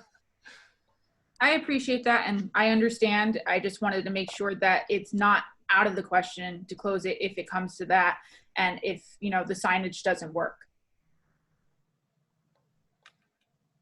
That's the plan. Okay, Chelsea Price. Hi, I have a few, I guess, follow-up statements or questions. I wanted to bring back up the fact that Branchburg and Somerville closed their parks down like that. They didn't bother with these ordinances because they knew, frankly, these people don't care about signs. They don't care that they're trashing our beautiful land. They're endangering our animals. They don't care. And Branchburg and Somerville said, no, we're going to close it down. That's what they did. And frankly, I believe that's what most residents of this town believe also. Also, I wanted to bring up the mayor's lack of responsibility in enforcing the executive order when it comes to masks and social distancing. I would hope as a member of the council, they would care about keeping our residents safe, especially our immune compromised residences. And it's very, very, very concerning to me that she does not care, or it seemingly doesn't care about that. And also, I wanted to know where these extra police officers are coming from. Are they volunteers? Are they hired police? Are they coming from the county? Are they coming from the state? Any comments on this would be great. Thank you. So again, I think each area are unique. You know, what happened in Somerville is not quite the same as what's happening in Lake Solitude, in that Lake Solitude, once again, is purchased with Green Acres, and we are required to keep it open. That being said, again, I have been down there. I've been down there with Chief Bartman, and you know, my experience is once you ask the group to please throw away the garbage, they've been doing that. You know, the people I've come in contact have been perfectly respectful. And while there's always going to be people that trash parks, I mean, we have that right now in some of our other parks that, you know, people leave beer bottles around and just trash. There's mattresses in the trail areas and just things that don't belong there. And, you know, it's unfortunate, but, you know, I think that's always going to be the case. So I do think that with these rules, we're going to be able to enforce, we're going to be strict. But going back to what I said before, I hope I answered all your questions. Not in our town. We're going to try to keep this open. You know, I do care about everybody's health. I wear a mask, but I know plenty of people don't want to wear a mask, and they're, you know, pretty strong in their opinion that they can't be made to wear a mask. Quite frankly, it's not my job to enforce that. It would fall under Chief Bartman's technically. I guess as council, we could discuss making, you know, putting a mandate for everyone in Highbridge, if you're out in public, to wear a mask. I don't know if that's legal, Barry, but that's certainly another idea, but that's going to mean all of us. Again, I look at pictures at the Jersey Shore and they're packed. I don't understand it. I mean, I love the beach. I grew up at the beach, but, you know, I'm not going there right now. I like staying, you know, local, inside, you know, Highbridge, you know, go to the store when necessary, because for me personally, I don't feel comfortable being around too many people, but not everyone shares that same feeling. In terms of the extra police officers, I think that might be a question that Chief Bartman could answer more accurately. If we're getting extra people, where they don't, I can tell you right now, they won't be volunteers. I don't think we're allowed to have volunteer police officers. You know, Steve, we forgot to mention, we do have some CERT team members that are going to come help direct some traffic this weekend. So, I mean, that, you know, more volunteers, you know, Highbridge is based on a lot of volunteer actions. So I didn't mean to. Absolutely.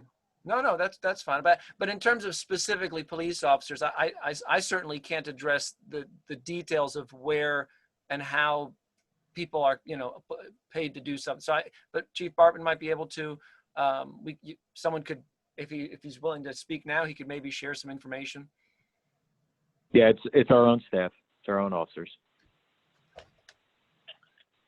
If there is a need for other people, are there shared services with other communities, or? There's mutual aid agreements in place in county. Okay.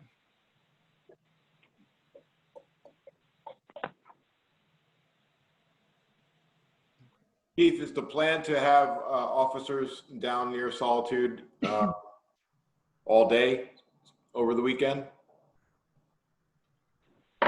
We plan to work on the area throughout the weekend and throughout the week. So we're around the clock throughout the week. We're we're going to be working around the area to work with the parking, the new rules, and working with the visitors that are coming to the area. Thank you. Thank you. Okay. Next we have, it just says iPad. Yeah, I guess that comes up as me again. Just have a question. So if the people that are coming into town find out about the arches, and now with baseball season starting again and everyone parking down around there, and say you get visitors find out there's swimming, in the arches and jumping off the arches, what's to be done if they start taking up those spots as well? I'm going to address that. The river, we do not control the water in the river. That's the state. As far as the arches, that is Jersey Transit property. They came out this week, and we are working with them. So we have notified them that they're, with the people that like to jump off of it in the area over there. So they actually sent a representative out the other day, and we're waiting to hear back from them. So we are working with it. Okay, thank you. And can you please just state your full name? Robert Poles on Pleasant Road. Thank you.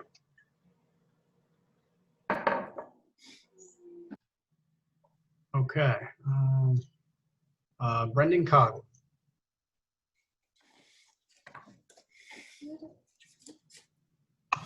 How you doing, Adam? Oh. You can hear me? Good to go? Yes. Good evening, Mayor, Council, all. Since 1982, I've lived here.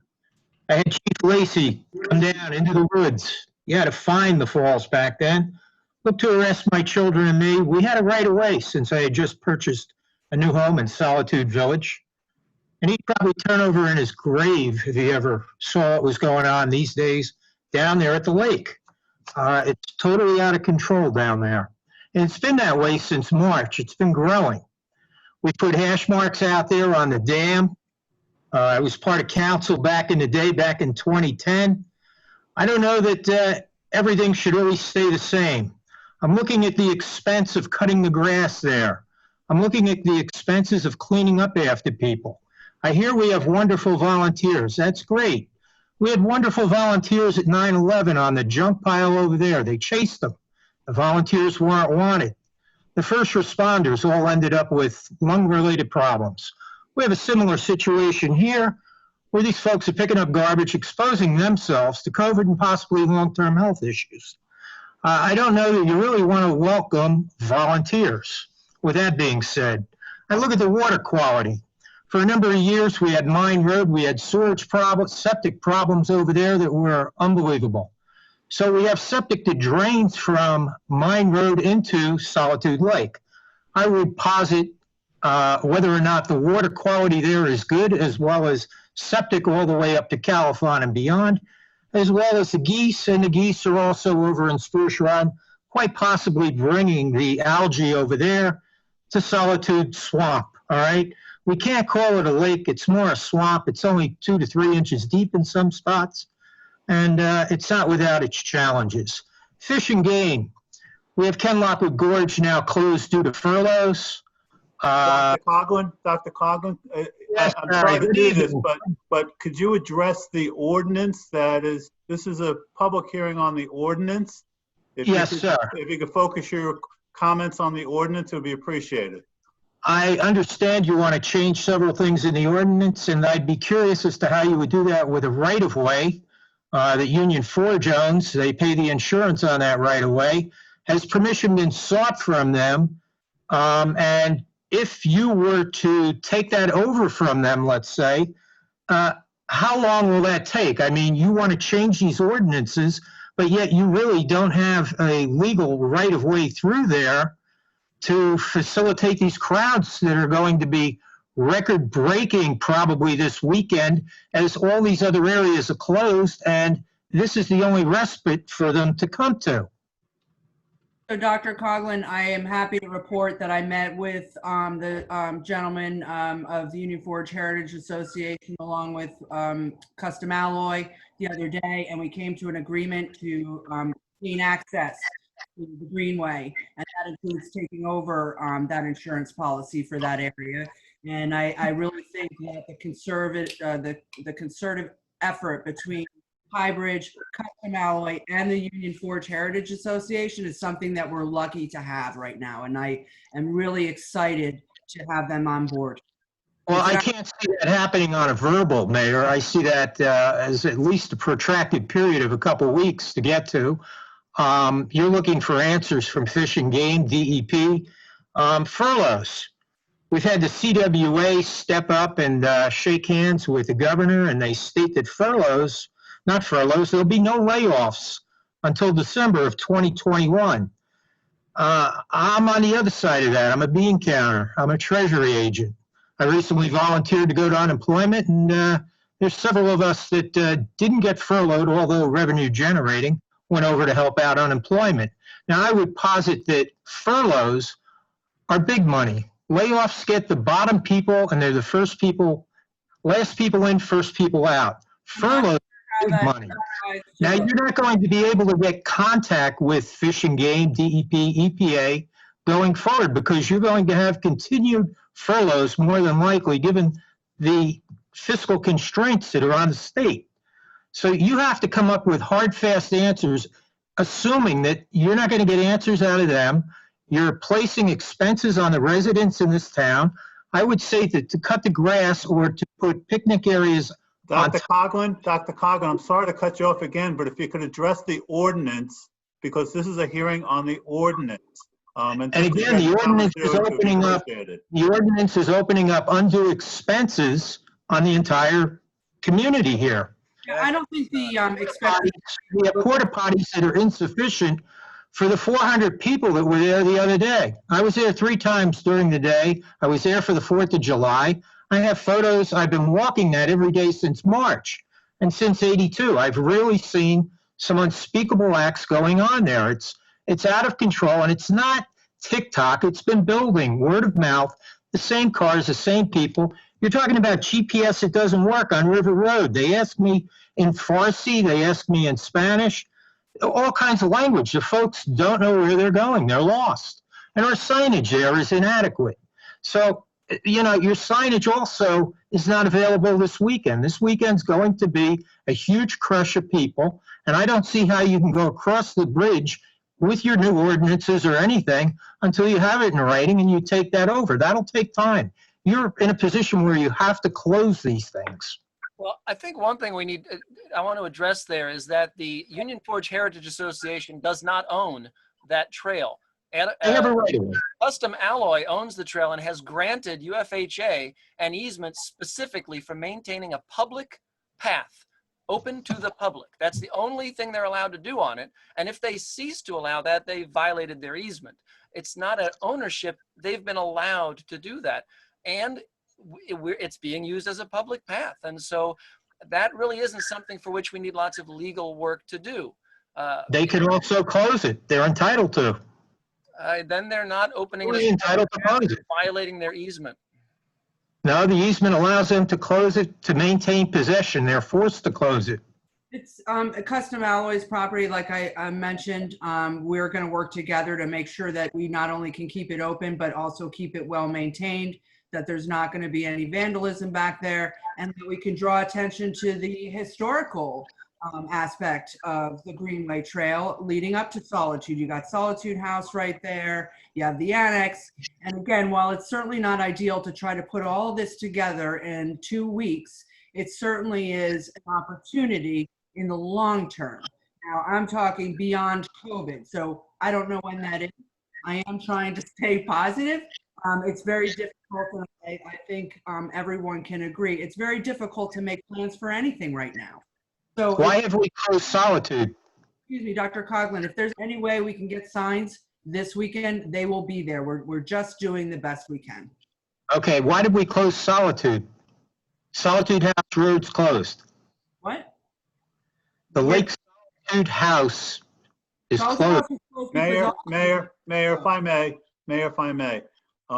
There's a public comment session later. If we continue to open up this public hearing concerning the ordinance to general discussion of opening and closing, Solitude and parks, once we allow this to continue, then everybody can, Okay. do the general comments now. Harry, And I think we need to keep it very specific to the ordinance.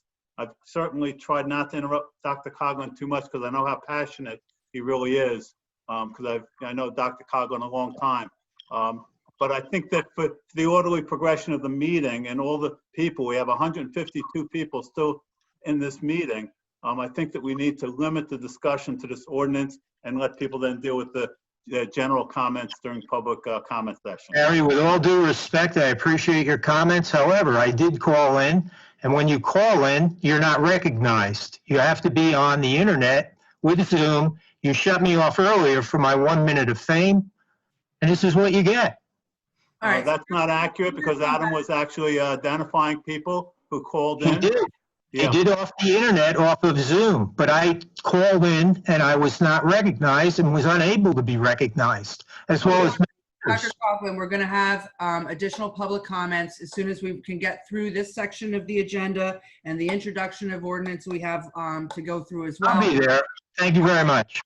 Got it. Dr. Coughlin, I do want to state, I apologize for any hiccups here. This is literally my first hosted Zoom meeting. And I'm sure, as you know, over 220 people for a first meeting. I'm doing the best I can. So we're going to work to do things Understood, better. Adam. It's appreciated, but I just want to point out that the phone calls were missed.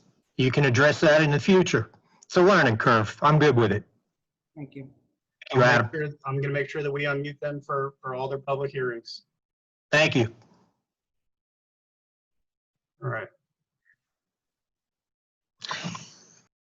Ed, you're up. Are you going to keep the conversation regarding the ordinance specifically? Because we'll come back for public comment. I'm not entirely sure what the ordinance says. If you want to give me something brief about what the ordinance actually says.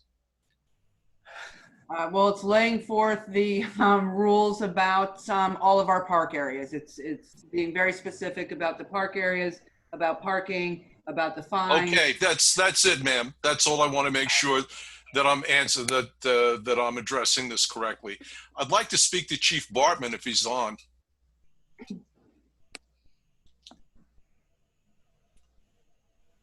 Yes, go ahead. Hi, Chief. How's it going? All right, yourself? Goodly. I got a question for you. A couple, too, actually. I'm still confused about what's parkland and what's public and what's green acres.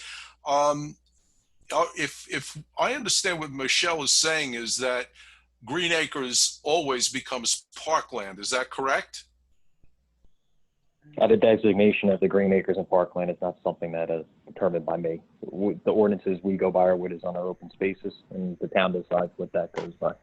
Okay, that's fine. That being the case, if you close the falls and you close all of those lots along River Road and you close any parking near the arches, wouldn't it be easier for you as a Leo, as a law enforcement officer, to manage the crowds? Along by the arches, that's wildlife management area. Okay. So as far as that, we're closing the lots, we really need to have the reason for it. And, we're working to address the parking tonight, and hopefully the council, here is addressing it and clarifying for the public that, we're working to that area. Because if we close it, it's closed for everybody. So the people that want to go fishing in the morning, closed for them too. People that want to walk a dog in the afternoon, it's closed for them too. I see what you're saying. I'm sorry, I almost said Brett.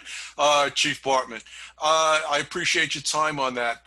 Understanding the difference between green acres and so forth is a little confusing to me because, as you probably know, there's green. I live in. By the way, my name is Ed Bielchik. I live on Woodland Terrace. We have green acres behind us. It's our area is like in a horseshoe shape where the houses are, and then there's green acres out back of us. Any further than about 300 feet. Does that saying that people can come in there and have a picnic? With the open spaces, this is part of it. The ordinances address all of our open space areas. Okay, that's fine, Chief. Spaces. Okay, that's fine, Chief. That's what I wanted. Can I get back to you, Michelle? Sure. Okay, so what you're saying to me is that if somebody wants to come in from the commons, walk along the railroad tracks, walk on probably 300 feet behind my house into Green Acres, that they can have a picnic there. You know, I have not looked at that area, but I guess it sounds like they would be able to. Well, I mean, we have made ordinances designating, you know, Certain areas. where you can have a picnic, or there's certain things we have a right to make ordinances about. Could they cross through that Green Acres property? Absolutely. You know, they have access to it as public property and a public park land, if you will. That doesn't mean we can't in some ways restrict what they can and can't do in certain parts of it. I think the trails are a good example. We can say, here's a trail. If you want to ride your bike, you have to ride on this trail. Even though the property was purchased with Green Acres money, we can have some delineation of how it gets used, but shutting it down to access is something we don't have as much right to do. We can say you can't have a fire here, but so I mean, there are levels of access and use of the land, and we can control a little bit of what gets done. The property itself, though, it's public land for the enjoyment and for public use and enjoyment, and we committed to that when we used their money to buy it. Well, I don't think all of us understood that completely. We've been living here for 40 years, and it's always been nothing back there but woods, because it's Green Acres. So it's pretty confusing to us as to what's going to be allowed in the future. And I think that ought to be strongly addressed. Yeah, I will say that understanding Green Acres is not easy. And a lot of land in our town Green Acres money was used to purchase it. And over the years, trying to determine what we could and could not do with that land has been a constant struggle. I think you should understand how horrifying it is to think that we're backed up to a public park. And I can appreciate that, although I very much enjoy the fact that I'm backed up to Green Acres land behind my house. That means that no one is going to be able to build an apartment building behind my house. So I mean, there is a good side to it as well. And once again, these are purchases that occurred over a long period of time in the past, and so I can't speak to the reasoning behind it or what type of public notice was made when it occurred. I'm just trying to understand it since I've become involved on council. Okay, thanks, Steve. I appreciate it. Okay, Michelle, I'm out. Thanks, Ed. All right, Pat Bielczyk. I'm sorry, I won't take too much more time. Just another comment on the code. And it's really just something to think about, perhaps, since so much of what's going on right now involves communication, public communication, social media. Maybe you all need to think about a section to be added to this regarding specifically social media, correcting public perspective, perspective of understanding of what the use is. I'd have to think about it some more, what the details would be, but I think you need something in here to address who's going to have that role and responsibility to review what's going on with social media, who's responsible for coming up with a social media policy for Highbridge. How do we put out the correct information? That's all. Thank you. Pat, I can't thank you enough for your question, because I believe, as I did about this time last year, that Highbridge strongly needs some social media policies in place. And I think this is an excellent opportunity to do so. I think it's really frustrating for us on council to see so much misinformation out there, and it just kind of keeps perpetuating itself. We have the new website right now. I plan to put an official borough community page together. Maybe we can even tap into the people that helped me with the website redesign project, but that's an excellent question. I totally agree. And we're going to see that happen pretty quickly. Yeah, I'm specifically talking about this code, though. I mean, you need to put some language in there. Seeing on YouTube a video about Highbridge Falls and come barbecue and swim in the stream, there's a lot of misinformation out there. And I don't know legally, and maybe this is really a question for the attorney, what we can do to cut down on some of the language that's being shared out there. But in any event, it needs to be something that's part of this code. Who's responsible? Thank you. Yeah, I'm not sure it actually belongs in this specific code. I think it's more of a, broader personnel type policy, more, I'm not really sure. But, I definitely agree. And we'll figure out to do, if we could go out and correct everything on social media, I think the world would be a different place right now. But, I'm sure that No, but you can include roles and responsibilities as part of that, to review social media and the impacts on High Bridge community. Leave it simple as that, just so that it's one of the roles and responsibilities of being on this team. And I don't want to belabor, everybody's tired and late, so. No, thank you for your. About it later, we can. Okay, bye. One more question. Okay, Elizabeth. So I just wanted to reiterate my question. I don't believe it was fully answered from previously.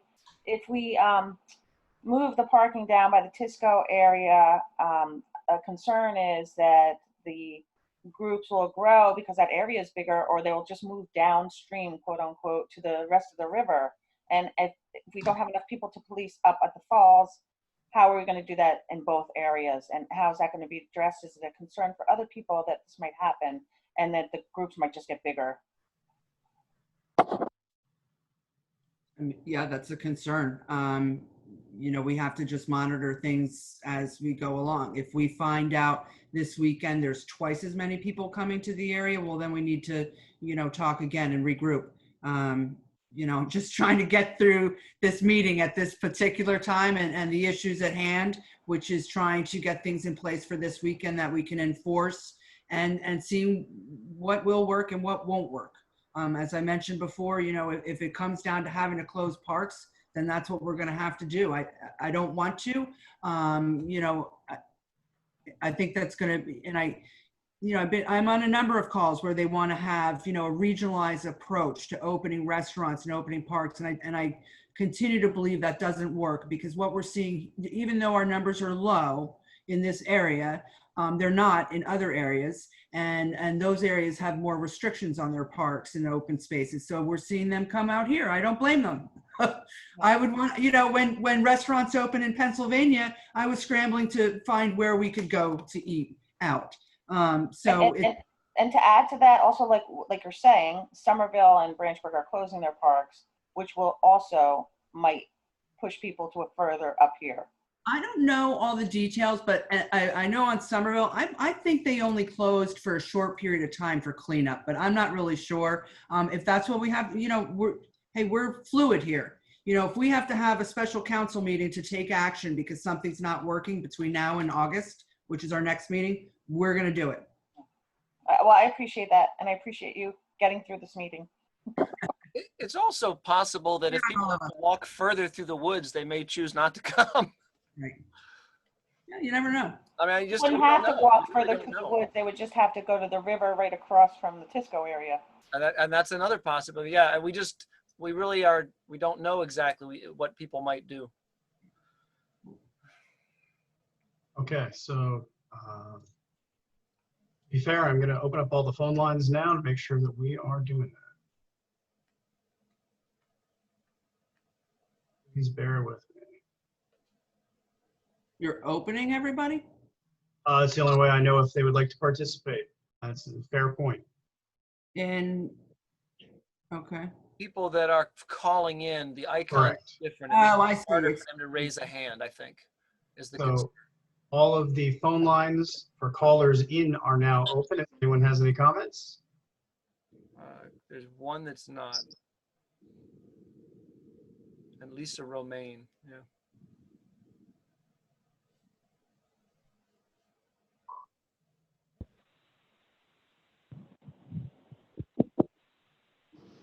I think I've gotten everybody. All right. So. Okay, so can I get a motion to close the public hearing for ordinance 2020-033? Move. Second? Roll call. Sorry. Columbus, Yes. Barry, Yes. Hughes, Yes. Moore, Yes. Strange, Yes. Zappa. Yes.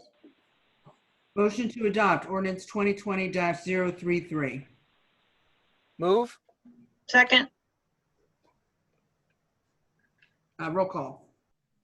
Columbus, Yes. Barry, Yes. Hughes, Yes. Moore, Yes. Strange, Yes. Zappa. Yes. Mayor, just as a point, and maybe Barry has to come in here, we actually didn't open the public hearing. We only made the motion to change the order. So everything that had occurred was not in open, it appears here. Really? I checked it off, Adam. I I checked. thought that we did too, but you know what? Let's make sure retroactively. Why don't you just ask for a motion to confirm that it was open? Okay. Certainly the meeting's going to reflect that there was open public comment and it was very thorough. So just to make sure, why don't we just make a motion to confirm that it was open and, we are where we are now. Okay. Motion to confirm the opening of the public hearing for ordinance 2020-033. Move. Second. Roll call. Columbus, Yes. Barry, Yes. Hughes, Yes. Moore, Yes. Strange, Yes. Zappa. Yes. All right, thank you. Okay, so we have on for a discussion item, Lake Solitude. I think we've pretty much exhausted this discussion, but if anyone on council has more to add or, some thoughts after we've heard from the public up until this point, please speak now. Well, maybe this would be a good time for me to read from the Environmental Commission. Okay, great. This is the Jeannie Baker, who's the chair of the Environmental Commission, asked me as their liaison to read this. They had a meeting on Tuesday night, and of course, this was the main topic of discussion at the Environmental Commission. And I just want to read a quick thing that they put together, that they're very aware that Lake Solitude includes more than just the Raritan River and the lake. There's a riparian zone, wetlands, and the forest area around it. It's wildlife habitat. Many animals, including the wood turtle, the eastern box turtles, and many species of birds live there. Also, let's remember our eagles and osprey that we see there all the time. These are very treasured resources to us, and we consider them something to value and take care of. The Environmental Commission supports people visiting our open spaces, such as at Lake Solitude, but we stress safeguards are needed to minimize impact on this environment. We are presently researching environmental impacts already made. We will continue to participate as a resource for the borough to recommend and enact these safeguards. Our ultimate goal is to find a balance between passive recreation and the delicate ecosystem that people can continue to enjoy our open spaces. From the Environmental Commission. Thank you, Lynn.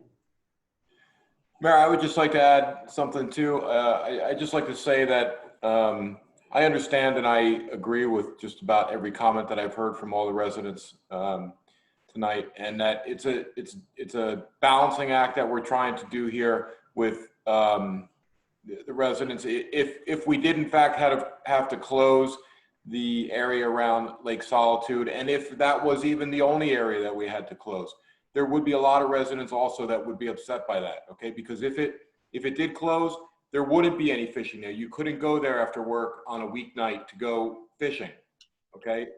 So it's a little bit of a balance here. We worked this week. I know the mayor did a lot of work with the borough administrator, Bonnie. I was in on a lot of the conversations as well. We and Chief Bartman and Rick Roll, Director of DPW, we came up with, kind of solidifying a lot of the rules that we had in place, adding a few other rules to the conduct around the area and the designation of the areas around the park. We increased the maximum fine from $500 to $2,000. Okay, so that's another thing that's going to be in play.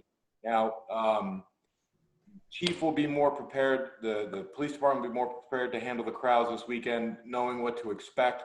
It has been building over some time, but it really kind of peaked, I would say, last weekend, you know, and let's hope it was a peak and it's not going to grow anymore.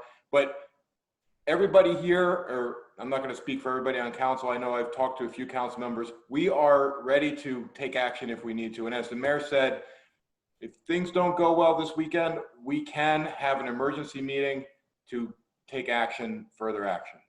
So I just want everybody to know that we are listening. We've read your emails. I've had a lot of texts from residents during the week. We're concerned just as much as you are. I love Highbridge. I love the peace and quiet that I get in Highbridge, and that's why I live here. So thanks everybody for really attending tonight. I appreciate the turnout. Yeah, I do as well. And to take it one step further, I am pro tourism. I am pro promoting the borough. I right now would agree that I'm not sure we have the capacity for the crowds that we're seeing at Lake Solitude. In the same sense, I'm not sure there's much we can do other than try to accommodate it and make it cleaner, put them in the right direction where picnicking is concerned. Not, if they're not allowed to drink and spend as much time down at the river, and I'm not sure who said this, it may not be as much fun to spend the whole day there. And it's not that we're trying to discourage it, it's just also very unique times and everyone's on edge. Everyone's afraid of their health. They're afraid of getting their parents sick. And I, appreciate that. So like Chris said, we're going to make adjustments as we see fit. Anybody else? Leanne, Natalie, you guys have been pretty quiet. Yes, I'd like to say one thing. I think, listening to what everyone has been saying, I think we all pretty much feel the same concerns. I do feel it's important for Mayor, for us to come out after this weekend and perhaps have some type of a communication, whether it's a Facebook Live, a letter from you. I think that would put some people at ease, and I think communication is key here. I know we do not have another council meeting until next month, so I know you're great about having your different Facebook Lives, but I think it's really critical right now for us as a community to be in communication, just as Pat Bielczyk said about getting the right information out. So I think that's something we should do. I totally agree. I'm going to be looking for some additional help too and putting some communication pieces together, because I want to make sure we're over communicating at this point instead of a lot, people felt left out over the weekend. And I again want to apologize. I think I owe everyone up in Solitude Village for not making sure everyone had the same information that I was pushing out on Facebook. So I won't make that mistake again. All right, let's move on to introduction of ordinances, because believe it or not, we still have more public comments to come up. So hopefully we can get through this meeting pretty quickly here. Ordinance 2020-035, amend Chapter 261, Parks and Playgrounds. Motion to introduce. Move. Second. Roll call. Columbus. Yes. Barry. Yes. Hughes. Yes. Moore. Yes. Strange. Yes. Zappa. Yes. Ordinance 2020-035 shall be published in its entirety in the Express Times and or the Hunterdon County Democrat, along with the public hearing date of August 13th, 2020. Ordinance 2020-036, lease agreement, EMS building. Move. Second. Roll call. Columbus. Yes. Barry. Yes. Hughes. Yes. Moore. Yes. Strange. Yes. Zappa. Yes. Again, we're just introducing these. They're going to be open for public hearing at the next meeting, so I'm going to skip all the details at this meeting, and we can talk more about it next time. Ordinance 2020-036 shall be published in its entirety in the Express Times and or the Hunterdon County Democrat, along with the public hearing date of August 13th, 2020. Ordinance 2020-037, shared service agreement between Town of Clinton, Highbridge, and South Branch Emergency Services. Motion to introduce. Move. Second. Roll call. Columbus. Yes. Barry. Yes. Hughes. Yes. Moore. Yes. Strange. Yes. Zappa. Yes. Ordinance 2020-037 shall be published in its entirety in the Express Times and or the Hunterdon County Democrat, along with the public hearing date of August 13, 2020. Ordinance 2020-038, agreement with South Branch Emergency Services to provide services for Highbridge. Motion to introduce. Move. Second. Roll call. Columbus, Yes. Barry, Yes. Hughes, Yes. Moore, Yes. Strange, Yes. Zappa. Yes. Ordinance 2020-038 shall be published in its entirety in Express Times and or the Hunterdon County Democrat, along with the public hearing date of August 13th, 2020. Ordinance 2020-039, amend Chapter 244, noise. Motion to introduce. Move. Second. Roll call. Columbus, Yes. Barry, Yes. Yes. Hughes, Yes. Moore, Yes. Strange, Yes. Zappa. Yes. Ordinance 2020-039 shall be published in its entirety in the Express Times and or the Hunterdon County Democrat, along with the public hearing date of August 13th, 2020. Ordinance 2020-040, amend Chapter 184, vehicles and traffic. Move. Second. Roll call. Columbus, Yes. Barry, Yes. Hughes, Yes. Moore, Yes. Strange, Yes. Zappa. Yes. Ordinance 2020-040 shall be published in its entirety in the Express Times and or the Hunterdon County Democrat, along with the public hearing date of August 13th, 2020. On to the consent agenda. I do want to just add, because we talked about it is a little bit confusing, the last two ordinances that we're introducing, both making sure no one can be too loud in any of our parks and to help with the parking. So we don't have to wait till the next meeting for public hearing. We're adding these as resolutions once again, so we can put these rules and enforce them tomorrow, okay? Anybody want to pull anything from the consent agenda? No, I don't. Okay. Motion to approve the consent agenda, Resolution 159-2020 through Resolution 178-2020. Move. Second. Roll call. Columbus, Yes. Barry, Yes. Hughes, Yes. Moore, Yes. Strange, Yes. Zappa. Yes. Okay, second round of public comments. This time, everyone is going to have 5 minutes per person. The reason we, again, just in case you're joining us now, pushed this off to the end of the meeting because we're hoping a lot of questions have already been answered. Certainly, we're open for additional comments. So, Colleen, you're up. Just 1 second, Mayor, just to set this Oh, up. sorry, Adam. Just trying to speed you along. No problem. All right, Colleen, you're set. Thank you. Hi, everybody. Specifically Barry. Hi, Barry. It's good to see you. Good, but I can't see you, Colleen. I know there's a reason for that, but I can see you. That's good enough.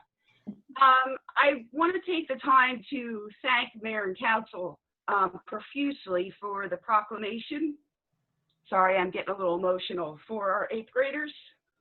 It was a very nice surprise to get in the mail today and being able to show my daughter. As you know, these students have had a lot of difficulty with the pandemic, and specifically our 8th graders who are going to be venturing off to high school. They're going into You're breaking up, Colleen. You're breaking, Colleen. Can you like a better area? I can try.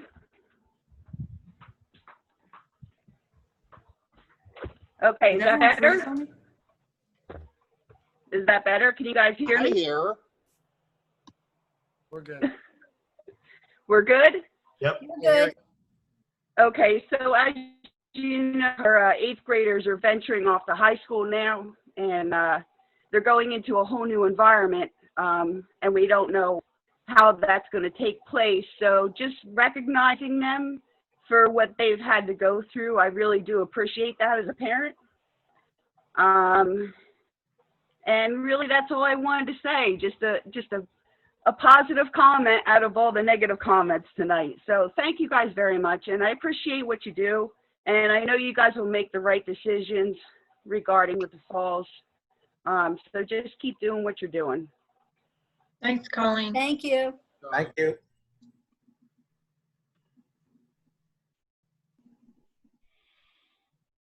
I'm muted. I just wanted to add, Colleen, to that, both the 8th grade graduation parades and the high school graduation parades were just absolutely amazing and so nice and positive to be a part of. And I was thrilled that we were able to, come together and really line the street and cheer these kids on.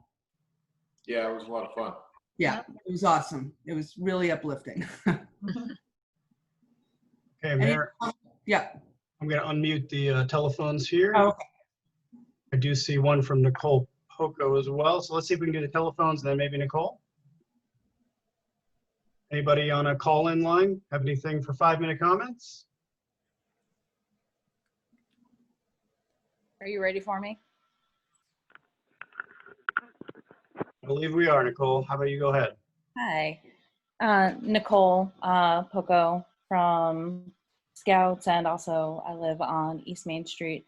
I just wanted to also thank the mayor and council. I know that this has been a really tough position that you're in and sorting things out. And I know that you've been all listening to all of the feedback, and I know that there've been a lot of emails and a lot of suggestions. And I just want to say that the HPPA, we are still kind of gathering our thoughts and trying to figure out if there's any suggestions that we have for the borough to manage this in a way that is respectful to the residents. And I hope that we can come back with some ideas for you. I feel like we're never short on ideas in the HPBA. But and then I also wanted to let you know that the dog park, I don't know if anybody's been down there, but it finally opened, and it just feels, I see Steven smiling, it just feels like this was never going to happen, and it looks great. And I really hope that you've all been able to make it down there. And this was years in the making, and it just looks great. And we finally installed the plaque for Cecilia Darmstadt as well. So yeah, I just wanted, I feel like I went to so many council meetings to talk about the dog park with all of you. And I just wanted to thank you again for cooperation and patience and just everything that it took to put the dog park together. So, and I really hope that the residents are enjoying it. We never really got to make like a big celebration out of it, but maybe in a year or so, maybe next summer we'll do that. So that's all I've got. So thank you. Thank you for all your work on that. Yes. Making sure that it happened. Thanks, Nicole. Thank you.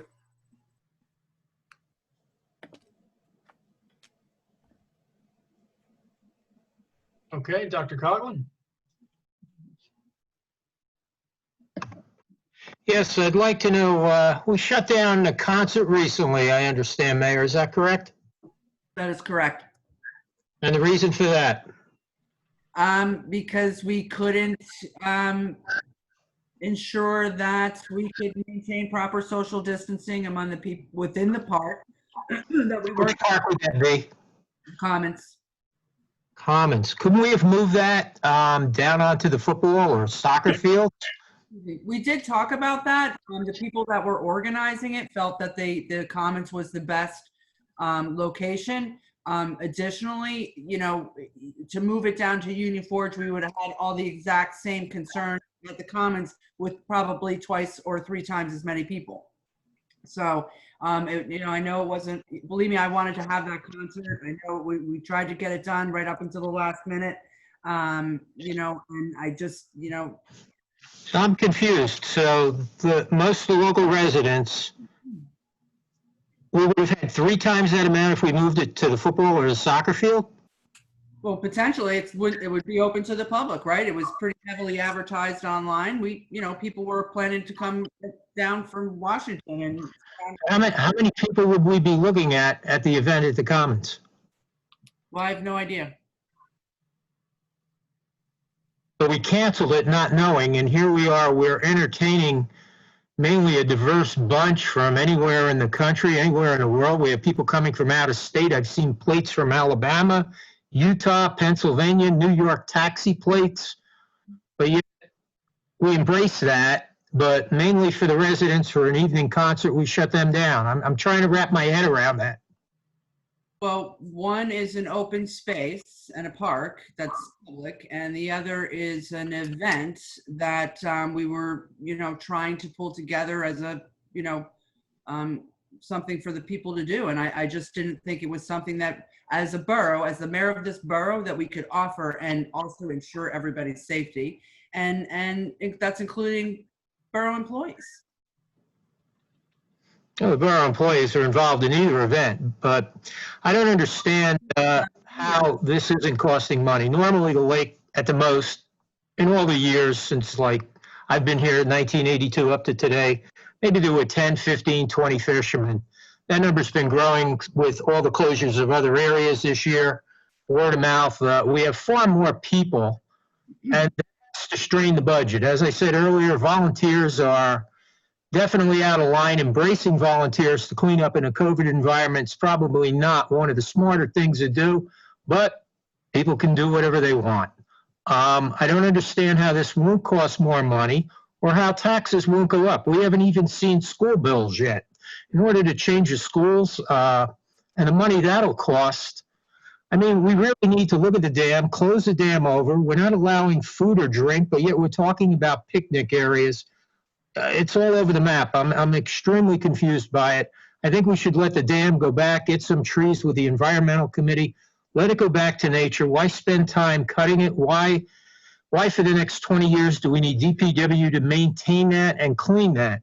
If we come in from over by Shop E, let that be the focal point and let that be the hub, and let the dam and Solitude House be a spoke. I mean, we shouldn't maintain so many bathrooms, picnic areas over there, over here. It's not cost effective, and we're going to go into some really tough money times ahead of us. And Highbridge has the highest taxes in the county. I mean, I don't see the belt tightening. I mean, one police officer coming in this weekend, thank God. Last 2 weeks, you had 400 people every day there. You aren't prepared for it, and the budget isn't prepared for it. We're going to have extra police coming in. Maybe there's some room in the budget. You didn't use them somewhere else. But eventually, this is going to cost the taxpayers money. The bathrooms are inadequate. You probably need 20 bathrooms or more to handle the type of volume you're seeing. I just don't understand how this isn't going to cost us money. Based on the information that I have today with what we're trying to accomplish today, I don't think it's going to cost us any more money. You're right. Well, thank you for your time. Thank you. One thing I'd like to just point out is that trees growing on a dam is considered a very severe safety hazard. And so the reason the dam was cleared is a part of the rebuilding and the fixing up of the dam. One of the main objectives was to remove trees from the dam because they weaken dams. And so we are required to mow it, whether people are out there or not, and to eliminate any shrubs or trees that begin growing, before they get too high, as well as to close up animal tunnels and stuff. So, I mean, we have to mow it anyway. It's not a function of people picnicking or walking on it or playing Frisbee or whatever. Okay, I have Jack Torkeldsen. Hello, everybody. I have a question. I don't know if it's ever been thought about or not, but being that the dam is open space, does it have to be ADA compliant? And is our dam ADA compliant? And will that not cause potential issues down the road for lawsuits for ADA people that cannot access that area? Well, that's a good question, but I guess technically there are no steps. So if you're needing to access it within a wheelchair, I'm assuming you would be able to do so. I haven't been asked that question before. We'll definitely check it out, but I don't know why it wouldn't be. I believe that when it was redesigned, Mayor, I believe when it was redesigned and renovated, if you will, a number of years ago, that was one of the considerations to make sure that it was ADA compliant. I know that it got an award because of the design and the work that was done, a national award. So I think that was something that was taken into consideration. That's great. Okay, thank you.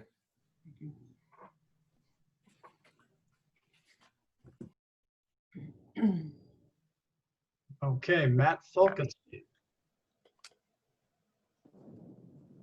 Hi, this is Kimberly Falkenstein. I live on Maryland Ave. My question is, I think a lot of the problem that we're seeing at the falls is just the sheer amount of people visiting is too much. So it was said, I think earlier in the meeting, that we haven't actually met our capacity limit. So I was just wondering if there's going to be a limit established. How many people is too many people for the falls? Do we know that? Are we thinking of how many people, once there's 50 people, 100 people, we're going to close it down, or, where are we going with that? Yeah, so I think we're just still trying to figure out what the capacity is, to be honest. Right now, it seems like everyone's doing everything right at that bottom area by the falls. Well, that's not going to continue because no one's going to be able to eat or drink in that area. So we're hoping to push them up to the top of the falls. I think in speaking with Chief Bartman, the capacity is really going to come down to the parking. And if we can't provide adequate parking, then we'll start making restrictions from there. But because it is this open space, I don't know how,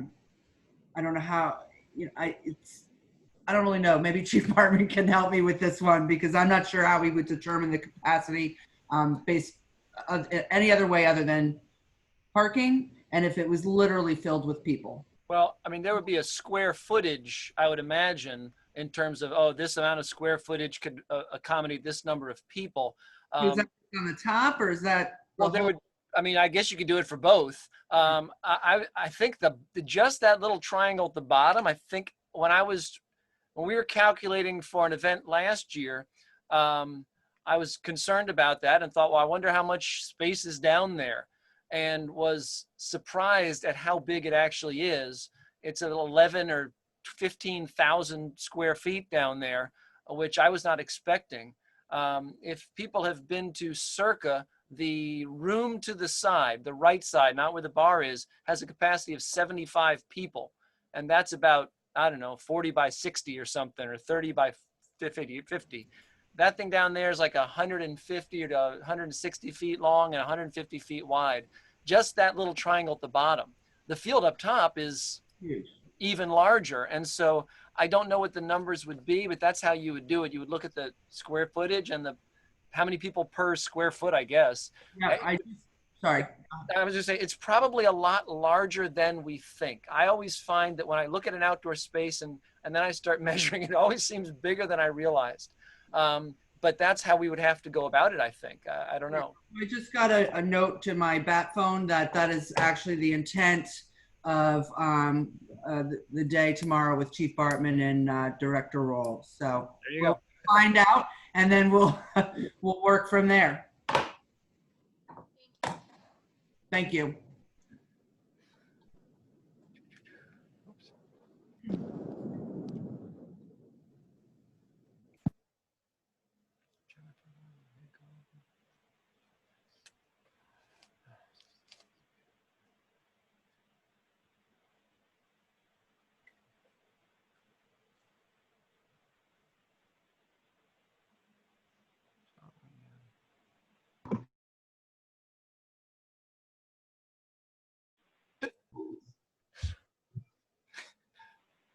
Adam, you're muted.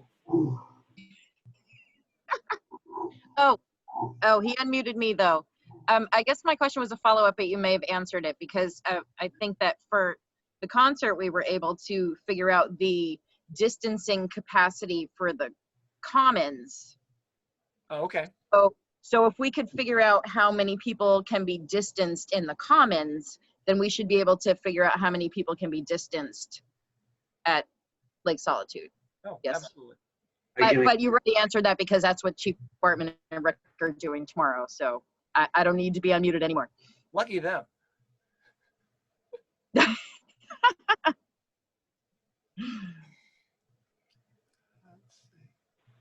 Adam is still muted.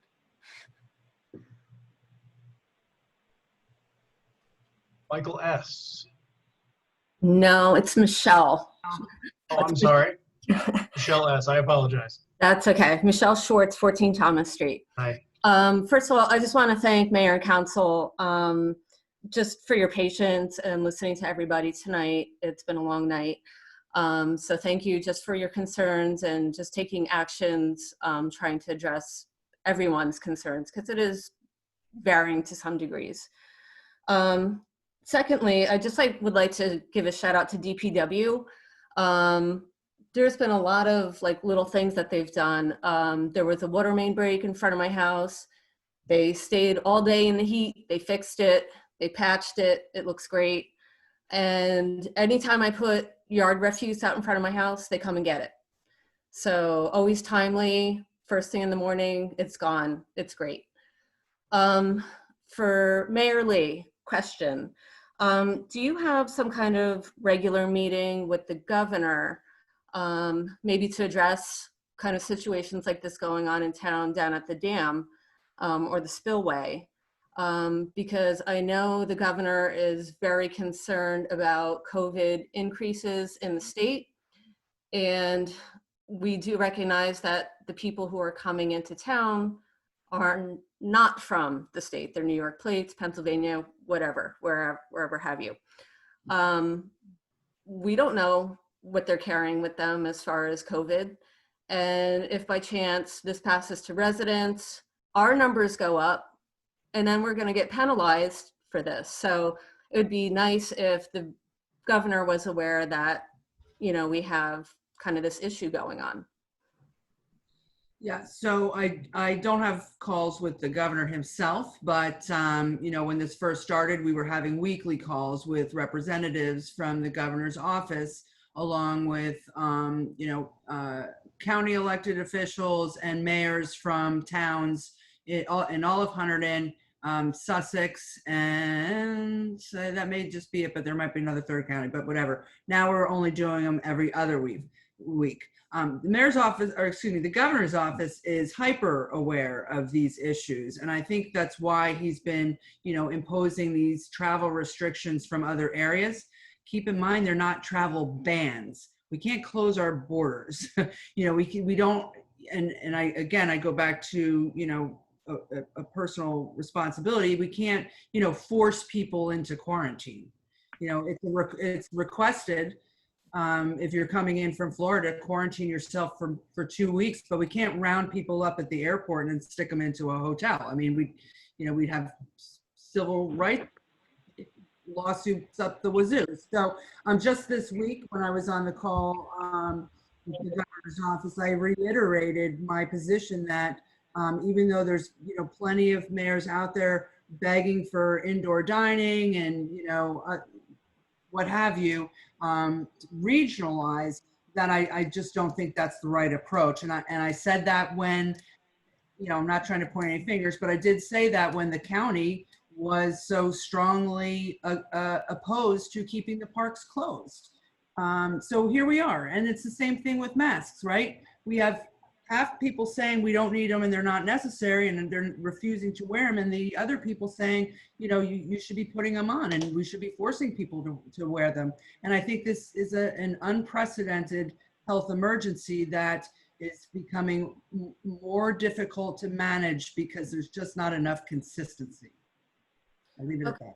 I can appreciate that. And I didn't mean to sound like I was suggesting closing the border or anything like that. I know. It was just to make an awareness because, again, residents of New Jersey are going to have to pay for, by our own freedoms, like what have you, that we enjoy under normal circumstances. So I just wanted to know if he was, being kept aware of, you know, the influx of, let's call it tourism. Yeah. We have had county calls with the freeholders too. Just recently, maybe a week or so ago, they went to move those to as necessary. The county is also aware of the concerns we have here in Highbridge. Okay, thank you. Thank you. It's also worthy of noting that a lot of people in New Jersey are heading to Pennsylvania and the Catskills and other places as well. There's a whole lot of people trying to go somewhere else for a little while. We're just one of the places they're coming to. Okay. Linda Lucas? Yes, this is Linda Lucas. I live on Deer Run Road. And I was just wondering, is there still like a state mandated capacity on parks, like 50%, that we could be enforcing that would maybe help alleviate the parking on the side streets? There is not. Barry or Chief, correct me if I'm wrong. I think he lifted the outdoor gatherings up to 500 people. Oh my God. Well, okay, that was that. Oh yeah. Yeah, I mean, it's hard to imagine 500 people at Lake Solitude, Linda. I don't imagine we would allow the park to remain open if we really did start to see that kind of crowding. We honestly, we barely have the capacity, as everyone knows, for the crowds we're seeing now. If we were to see those numbers double, we would probably wind up closing the park. Okay, thank you.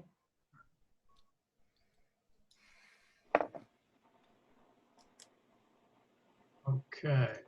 Jennifer's iPhone.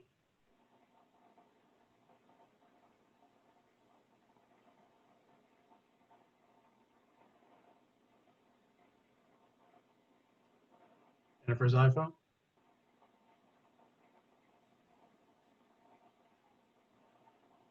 Okay. And all of the phone lines are open now, I do believe.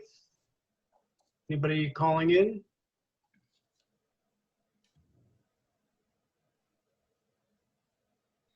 Okay.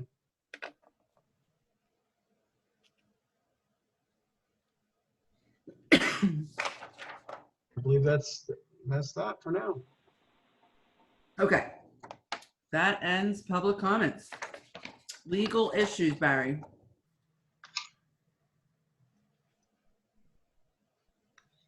Did we lose Barry? I hope not. I guess that's an issue. No, he's there. You there? Yeah. Barry. I see him. He's not muted. Nope. All right, well, I don't think we have any legal issues. There's none listed, and I think Bonnie and I and Chris have been working pretty closely enough to these last couple of weeks. We'd know if there was a legal issue. So if we get Barry back, we can address that later. Any legal issues? Yeah, my battery is low and I'm having a problem. I don't have a charger. Oh, no legal issues? No, nothing I need to report on tonight. Thank you. All right, thank you. Communications, Adam. We have an Antares Golf letter, the June zoning report, a letter from resident, and the Greenway Trail Bridge letter that we received. Yeah, I do want to draw attention to that Greenway Trail Bridge letter. It's available in the supporting documents under communications. It's a letter from the Union Forge Heritage Association discussing, Highbridge Borough taking over the insurance for that trail, and it's really quite nice to be in partnership with that organization again. Bill list. $2,721,029.34. Motion to approve the bill list. Move. Second. Roll call. Columbus. Yes. Barry. Yes. Hughes. Yes. Moore. Yes. Strange. Yes. Zappa. Yes. Okay, if there's no further business, I would like to once again thank you for the remaining 88 residents who have stuck it out through this whole thing. I always welcome comments, even the ones that, you're not happy giving to me, or maybe you are happy giving to me. I'm not happy accepting, but we are here to represent you, and we're trying to make all of this work. And as I've said before, the Highbridge residents' health and safety is my first priority. So while these decisions have not come lightly or been made lightly, that's our number one goal, to make sure we're safe. And our secondary goal is to make sure our parks are not being trashed and they're open for the residents to enjoy. So we're going to keep working on this. We're going to work together. If there's no further business, can I get a motion to adjourn? Move. Second. Roll call.